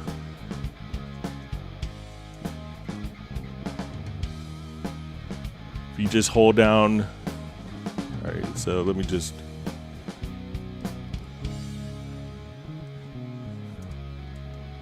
all right, so if you hold down Shift and adjust, we could zoom in and out while the playhead continues without it shifting the playhead position. So just hold down the Shift key and drop zoom. So without the Shift key, the playhead position moves, but with the Shift key, it'll just continue. So just try that. So without the Shift key, the playhead position changes. With the Shift key, the playhead position isn't affected.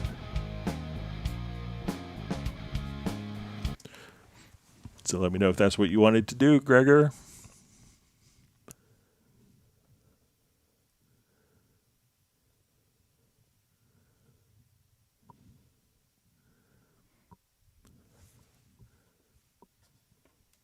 Best Green Jesus says, the sudden urge to find bubble wrap and pop it. It's my son's favorite hobby. That's all I have to give him for Christmas.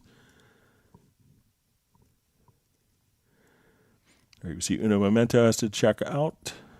Yes, thanks for joining us today.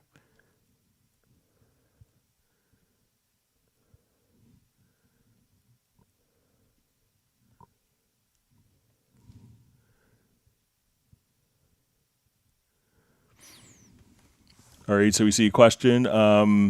How to trim a left or right of a stereo channel in Cubase. It'd be great if they added it to all the tracks in Cubase, so you can choose to link if it's stereo or detach if it's one side only. So, if it's a stereo track, and I'll just drop a stereo file in here quickly.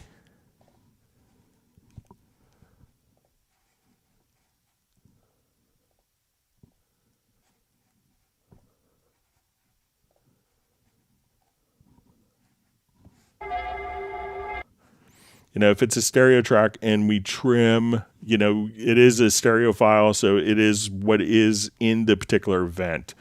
You can select a track and go to project and go to convert tracks and just say multi-channel to mono. And at that point, if you needed to trim just one side, but I think it makes total sense that if it is a stereo event, that it's, that when you do edits, that it is stereo because that is what is within the particular event. But if you wanted to, split it, it's just literally one mouse click just to come over here and just say convert tracks and just choose multi-channel to mono. Then you could it'll create two different events that could be handled independently so that, because again, you are editing a stereo or a 5.1 or 7.14 event. And I think that makes total logical sense. But if you needed to split it out, you could do it very easily as well. So.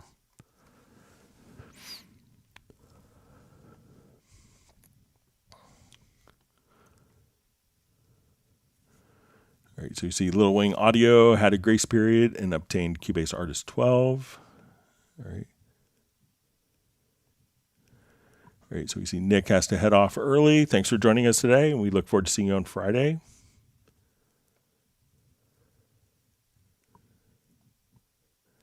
Jazz Dude says he should not drink 3 double espressos while watching this stream. So if I did that, I would have to pee really fast.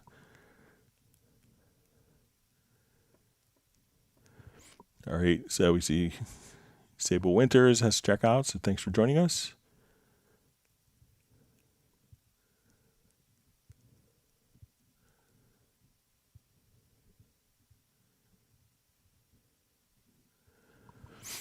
All right, so we see Benny has a question. Is it possible to have an external MIDI mixer that controls just Q settings, Cubase 12 Pro? So yeah. So let's say on this project, I wanted to see my Q. We'll go to the Q sends in the mixer. All right, and let's say I want to right click and let me just select all my channels.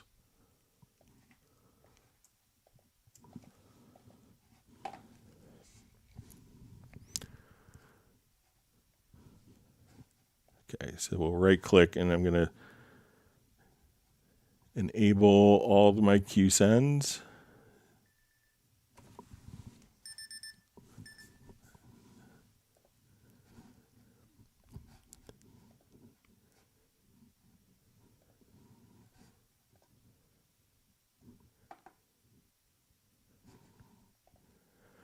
Okay, so if I wanted to have like one MIDI fader box that controlled all of my Q sends. So let's come over and you saw I set up the Choi Sauce controller before. So I can go to the MIDI remote. And now what I want to do is we'll double click. We will go to selected track. And let's come over here to Q send. So we'll say Q1. Let's do level.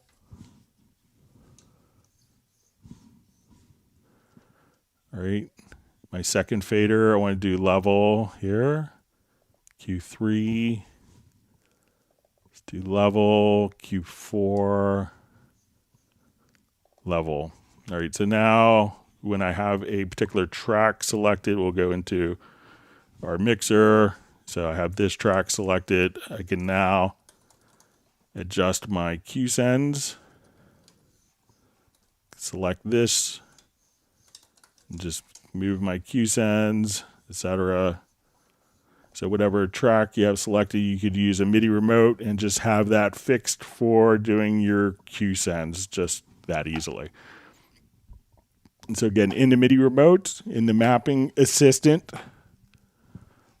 come over to select a track and do Q sends and just set the level and then assign 4 faders to do it.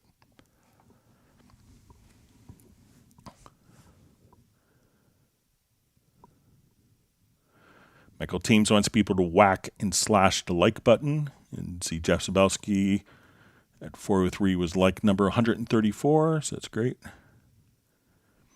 Grant Nicholas is watching but mixing. It's good to make money while you learn. So well done, Grant. All right, so we see Bruce Bruton from Simi Valley has joined us, and he's smashed the like button, so that's great. And Sable Winters has to go, but she was smashed. She was like number 19.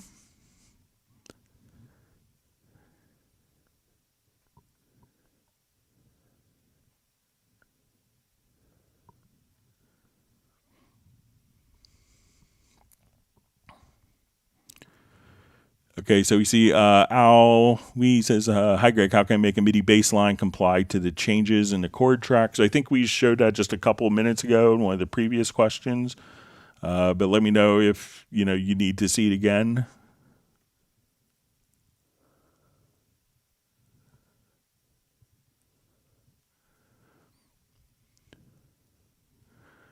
All right, so we have a question. I have some very old Atari ST Cubase files. Is there any way to convert them to current Cubase format? And it says I don't have SX3, sadly. So if you have, so the last version that imported like .all or .arr files, which were the file formats from the Atari, the last version that did that was Cubase SX3. If you have like Cubase 11, And earlier, you could just simply download Cubase SX3, install it, and then take the if it's on a DOS formatted floppy disk, if you have a USB floppy disk, you could then just simply take the floppy disk and import it, and then save it as a .cpr file. So even if you have a later version of Cubase, like if you have one that's on a USB-E licenser, that license will work for earlier versions. So your like a Cubase 11 license will work for Cubase. We'll open up a Cubase SX3, and that's freely available to download on the website, Peter.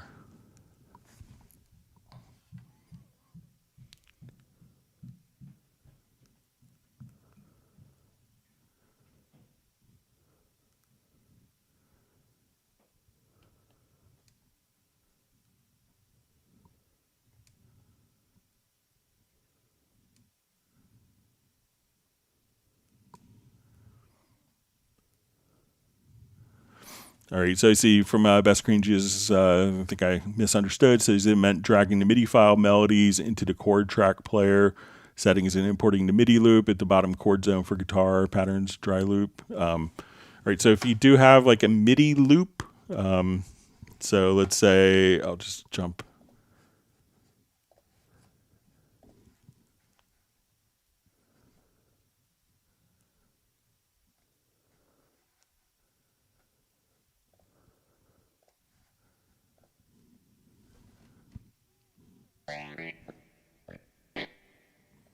All right, so let's say we drag this into our project. Let's get to our chord pads. So if you want to do this, let's come over to, so we see our player modes.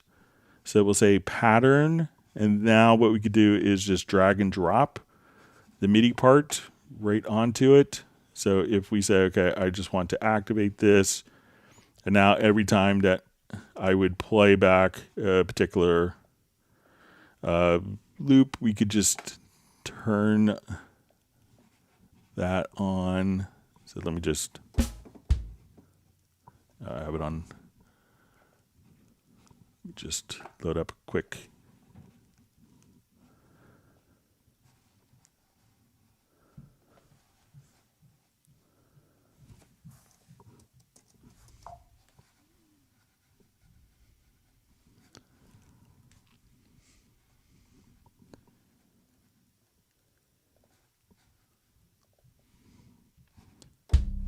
All right, so now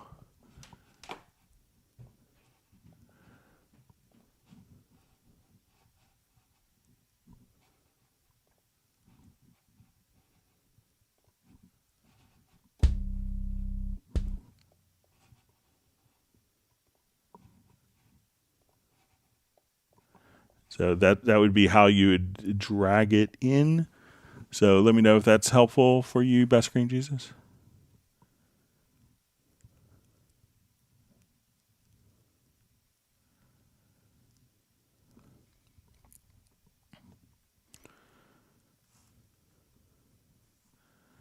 All right, so we see from Little Wing Audio says, I tried to check the phase on the drum track in Cubase Artist 12, Supervision Phase Scope. This module is not compatible with the current channel configuration. So if you're checking phase, it's always going to need to be, you're going to have to, not on a mono source, but on a stereo source. So that's, if there's not two files to, for the phase, it's not going to work on a mono source. So make sure that you're putting it maybe on your stereo out.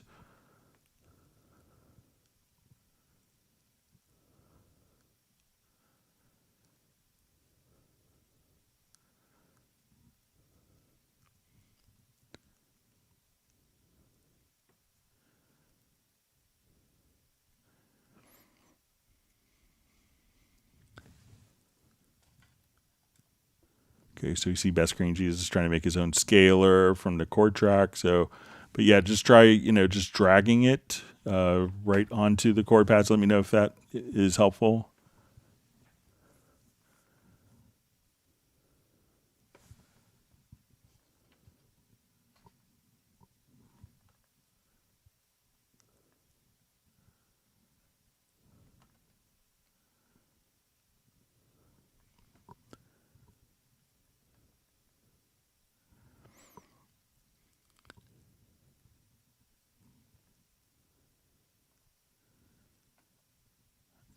Okay, just reading through comments here.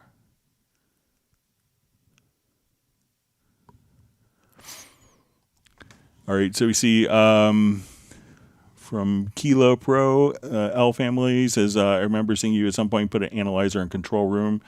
After effects of the output, I would like to measure frequency balance. So let's say if you wanted to do...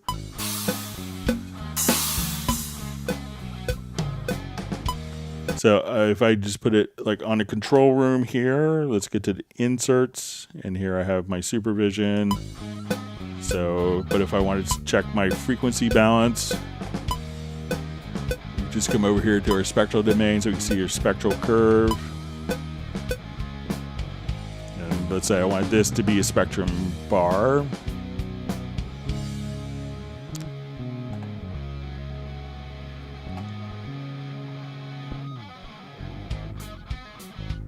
Also look at spectrum intensity.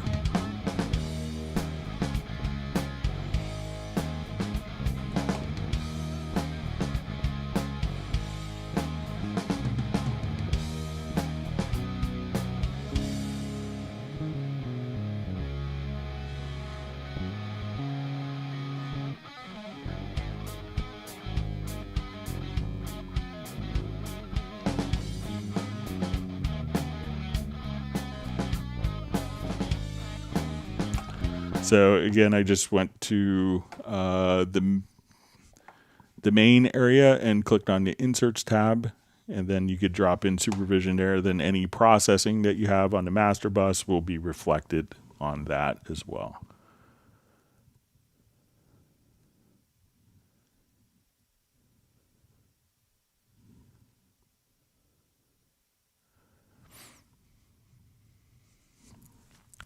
All right, so we see Daniel ask, hi Greg, I used a MIDI cable with 2 plugs connected to the Korg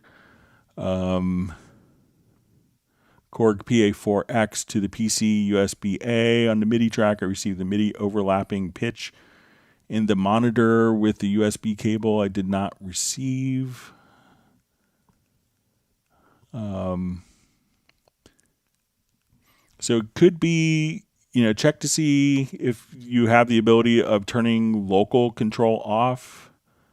So I'm not sure if it's, I'm not that familiar with the Korg PA4X. So I'm not sure if that's like a little synthesizer, but if it's being connected out, so the MIDI overlapping pitch in the monitor with USB cable I did not receive. But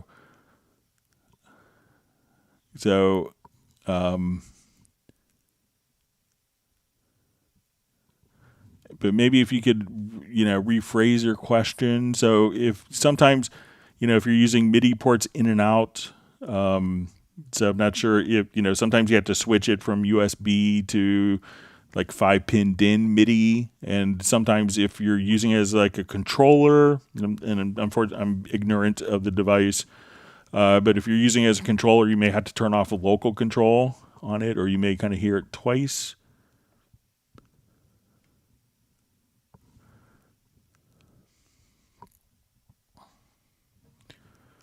Okay, so we see from Jeweler to Rocket says, what I meant to say is that instead of the stereo editing, that you need a plugin and select one side to be edited only from a stereo. I saw it in our DAW and thought it'd be useful to actually, in the DAW system, if you had any plugins. So if you wanted to, if you had processing, all you would need to do is go to a stereo track.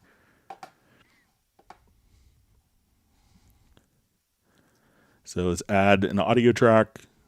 We'll make it stereo. And then once you have a stereo track, go to, let's say, your inserts. So if you wanted a delay, but you want that delay to only be on the right channel, you could go to the routing. And then at that point, you could just say, okay, I want it to be mono, and I want it in the right channel, or I want it in the left channel only. So you could pick and choose with routing, like if you wanted to have an effect only on one particular channel. So even if it's a stereo track, you could have different processing for left and right channels on each insert if you wanted to.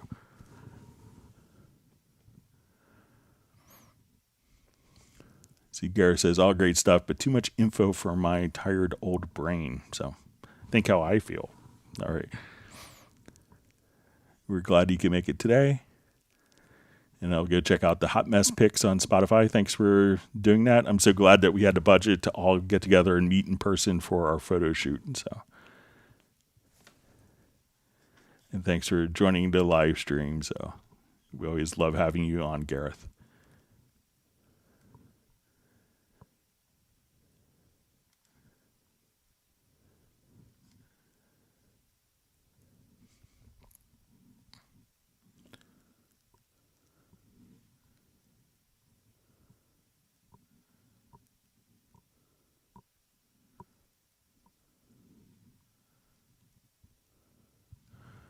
All right, so you see from Gareth says, sorry, doesn't work. Shift and the scroll wheel of the mouse shifts the whole project. Shift and control doesn't work. Cubase should not play. Are you trying to navigate here? So if you just, so if you're trying to zoom, so say while we're playing here, I'm just going to hold down Shift and move over. But if I go to the timeline and zoom in and out while holding Shift, then the position doesn't play. So we'll come here, we'll navigate up and down, but now hold down Shift and we can navigate left and right without affecting playback, or zoom in and out from the top without affecting playback from the scroll wheel.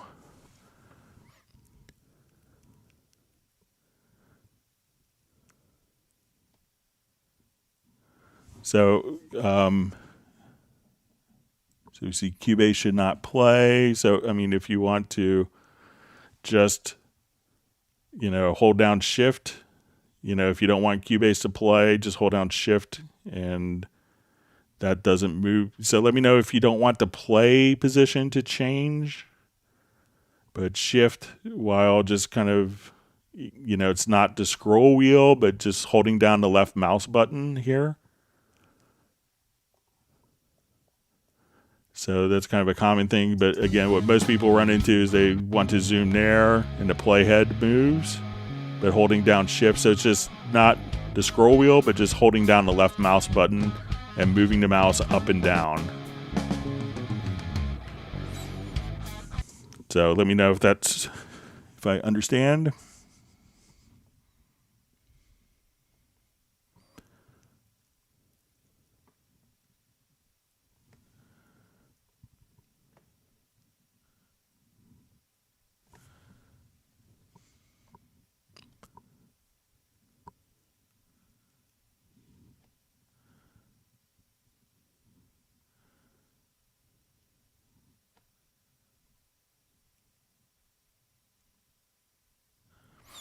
All right.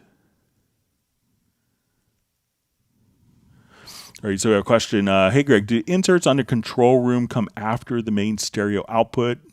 So yes, but they're kind of, it's only for the monitoring stage.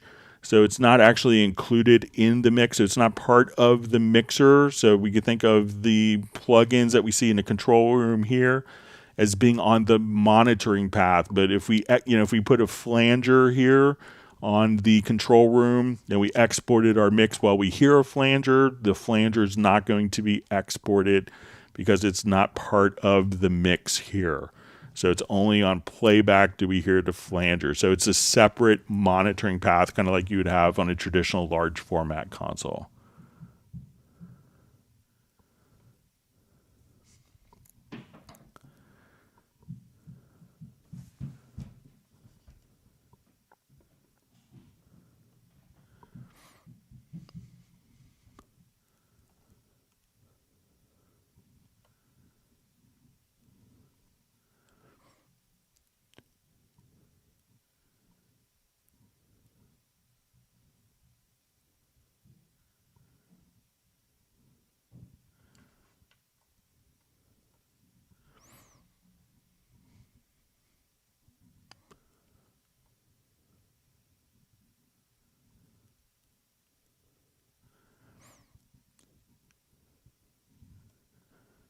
Okay, so we see Julia DeRock. I think, I don't know if this is directed to me, but any plans to come to Canada? So I haven't been to Canada in a number of years.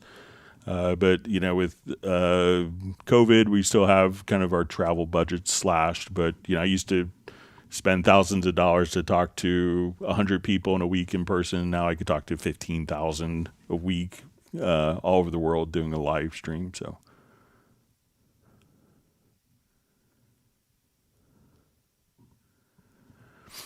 All right, so we see Roger asks, hey, Greg, will Steinberg add sidechain to the rest of the effects plugins? There are so many that don't have it.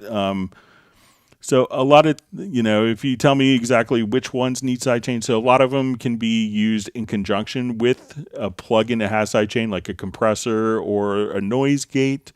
So so it could depend on, you know, but if you have specific plugins that you want a sidechain for, I'd be happy to pass it on.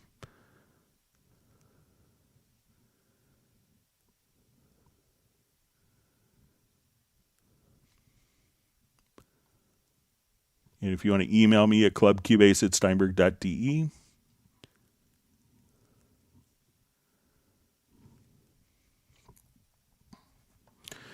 Okay, so we see I have a top and bottom mic on snare drum with Cubase Artist 12. How would I check to see if one track is out of phase? Both tracks mono, thanks. All right, so let's say we'll come here. So let's say we have a snare top, snare bottom.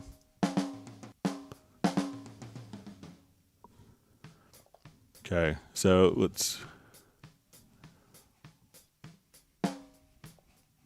so it could depend on where it's actually kind of inserted. So let's say if we go to our phase scope here.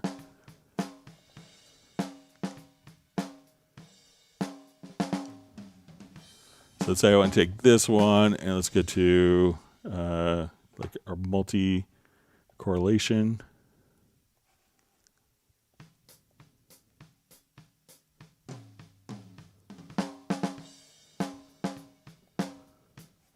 All right, so in this case, sounds fine. Seems like it's good. But one thing you can always do is there's a phase that you could check. Just, you know, if you select the event and invert the phase.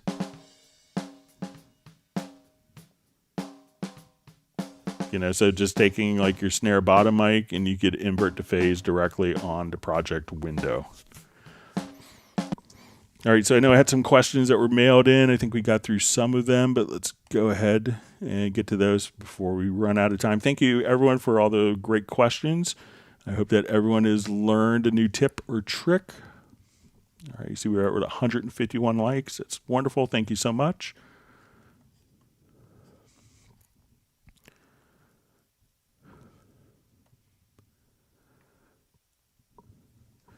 All right, so we see...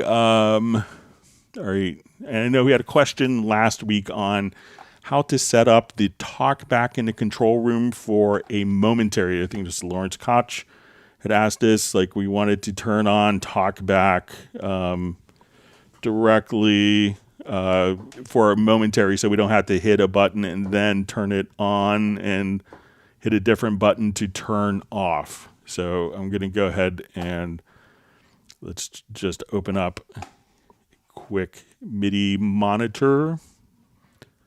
So we'll go to our MIDI inserts and let's open up a MIDI monitor. We could see that as we do this, I'm going to hit and we look at our talkback. So I set this up using the generic remote. So we go to studio setup and let's go to generic remote. I have this for my MIDI in and out. And I have a foot switch that's connected like my sustain pedal basically. So I just clicked on learn at the top here, and then I assigned this to VST control room, to devices, to talkback, and make sure that you don't have any flags here. So now when I hit this particular sustain pedal, so basically what this is showing us is sustain pedal, this sustain pedal, so these parameters align to this function. So when I hit the sustain pedal, it's going to turn on, and we could watch my MIDI monitor. So I press down, and let me make sure. Just add monitor here. All right, so I guess let me just add an empty MIDI track so we could see.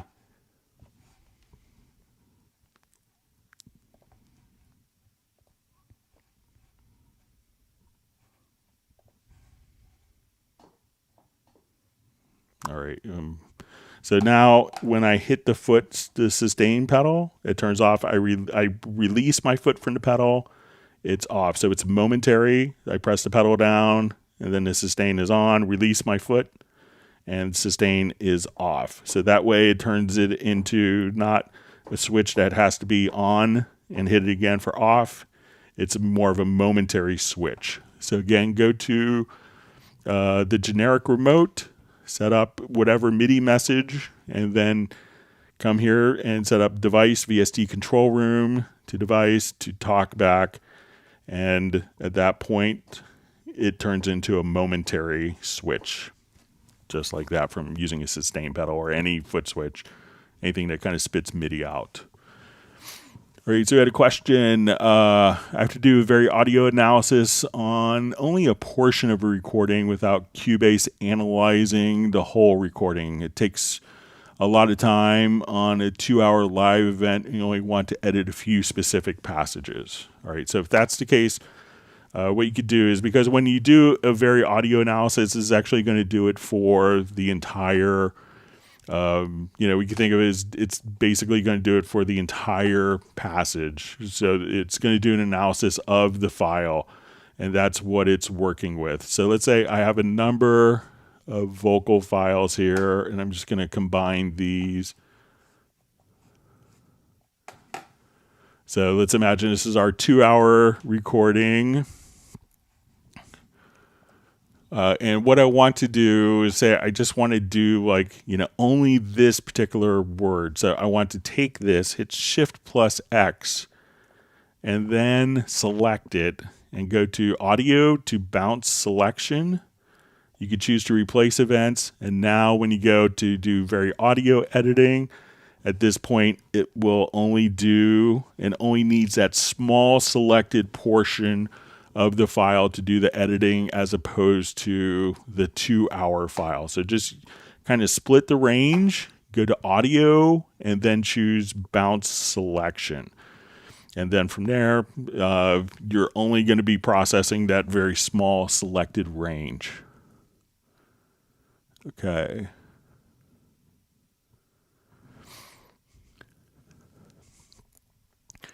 All right, so we see MIDI editing, how to overwrite CC modulation data, not the notes when merging several MIDI recordings. It happens to me when I have to re-edit the CC curves, or not always end up with inconsistent values. Okay, so let's say I want to take this particular part here.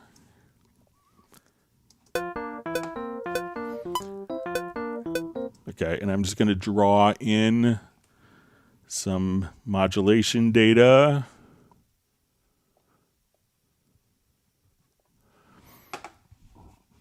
Okay, and let me just get this synced up. All right, so I think what you need to do is go into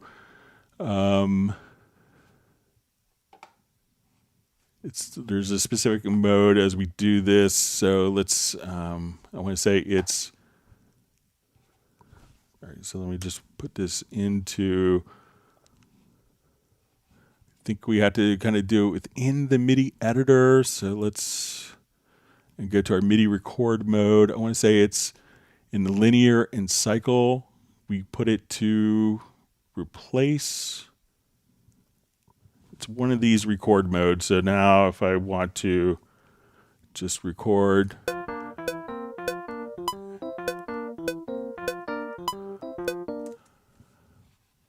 I don't think that, yeah, so that was what I just had written in. So now if I wanted to come here and replace that. All right, and now I just want to kind of slowly fade out and then fade up. That overwrites the MIDI CC data. So what you want to do again is to come here and choose kind of replace into linear and cycle recording, and then that will replace, and I think you might have to do it in the MIDI editor, so make sure that you're doing the MIDI record in the editor, and then you could overdub just the MIDI CCs.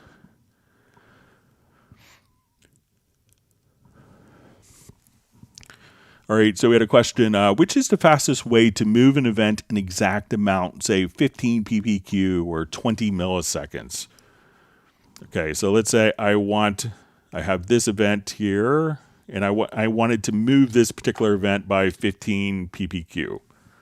So we'll come to our project logical editor, and we'll go to setup. All right. And let me just remove these particular events. So we want to transform.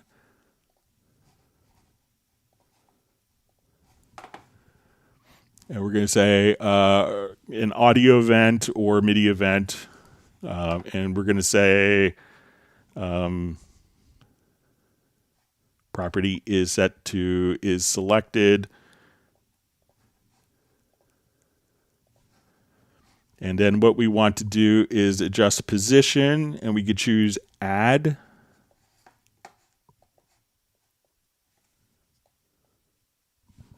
I think my mouse just ran out of battery. Let me see if I can plug it in.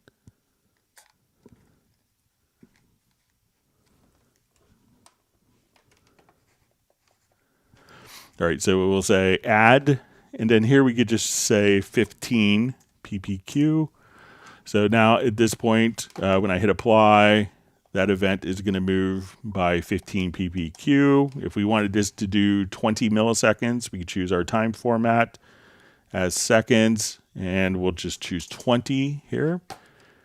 So now we could move the event 20 milliseconds, and if we wanted to subtract 20 milliseconds, I could now come over here and have another one for subtract 20 milliseconds.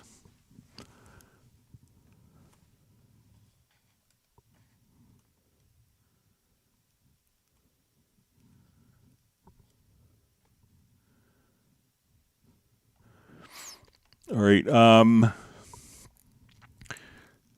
So we have a question. Is it possible using the logical editor to apply predefined rhythms to pre-existing MIDI? For example, I have sustained chords for each bar, then apply a collection of rhythmic patterns to it. This would be a really fast way to test rhythms and feel on MIDI parts. So let's go ahead and set that up.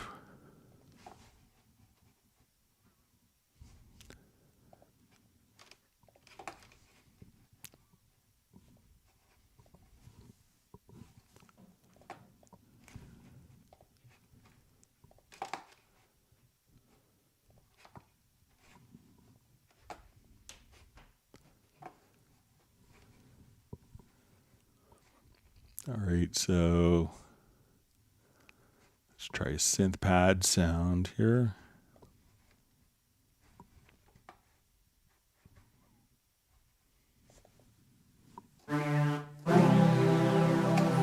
Okay, so what I want to do is, okay, so, all right, let me just solo this.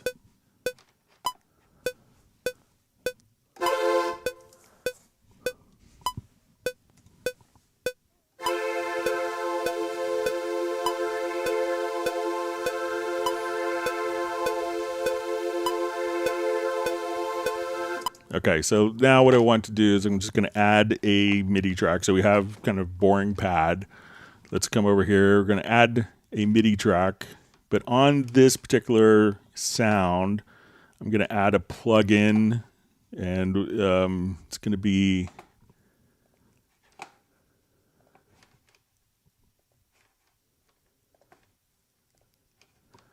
a MIDI gate. So we'll go to dynamics, and let's just choose kind of like a MIDI gate here. Okay, and I want this particular MIDI track to automatically feed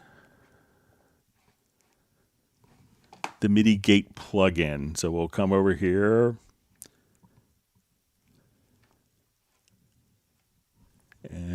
let's just find the MIDI gate.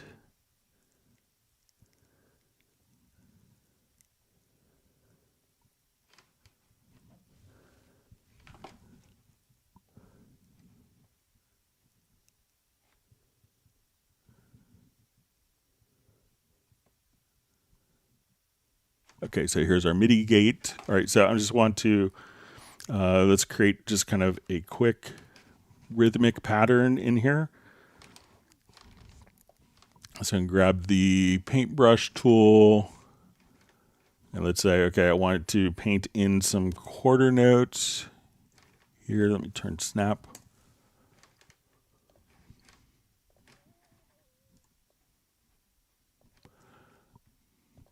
And let's say, okay, some eighth notes,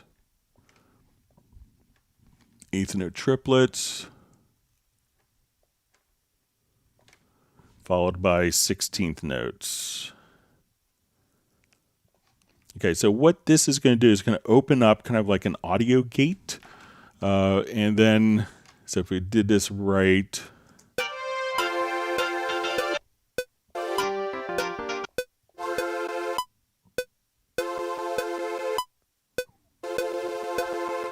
and if we wanted to actually even change kind of the, so anytime that it receives,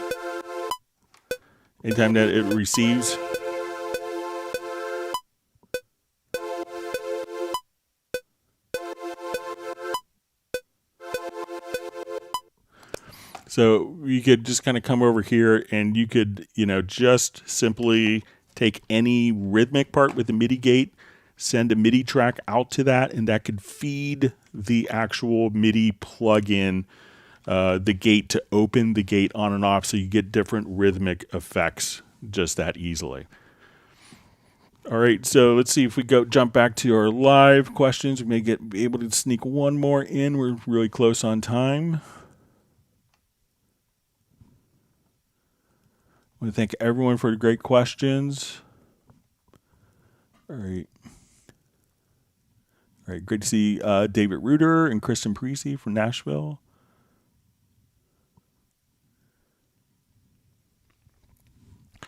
All right, so we see Peter, just a quick question. I would like to use the Cubase transport functions while working in an adjacent room. What do you suggest? Is remote desktop from a laptop, for example, still my best bet? So you could do that, or if you have an iPad or an iPhone, you could use the Cubase IC Pro, and that's a wonderful utility just for doing that. But a shared desktop also works.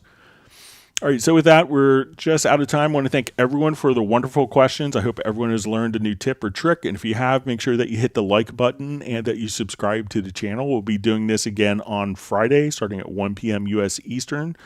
Thanks for spending your afternoon, evening, morning, whatever time zone you're in with me. It's always a thrill to be able to help people, and I hope that everyone stays safe and healthy, and we'll see everyone back on Friday for the next live stream. Thank you so much. Goodbye.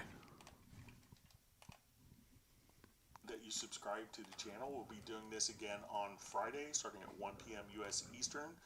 Thank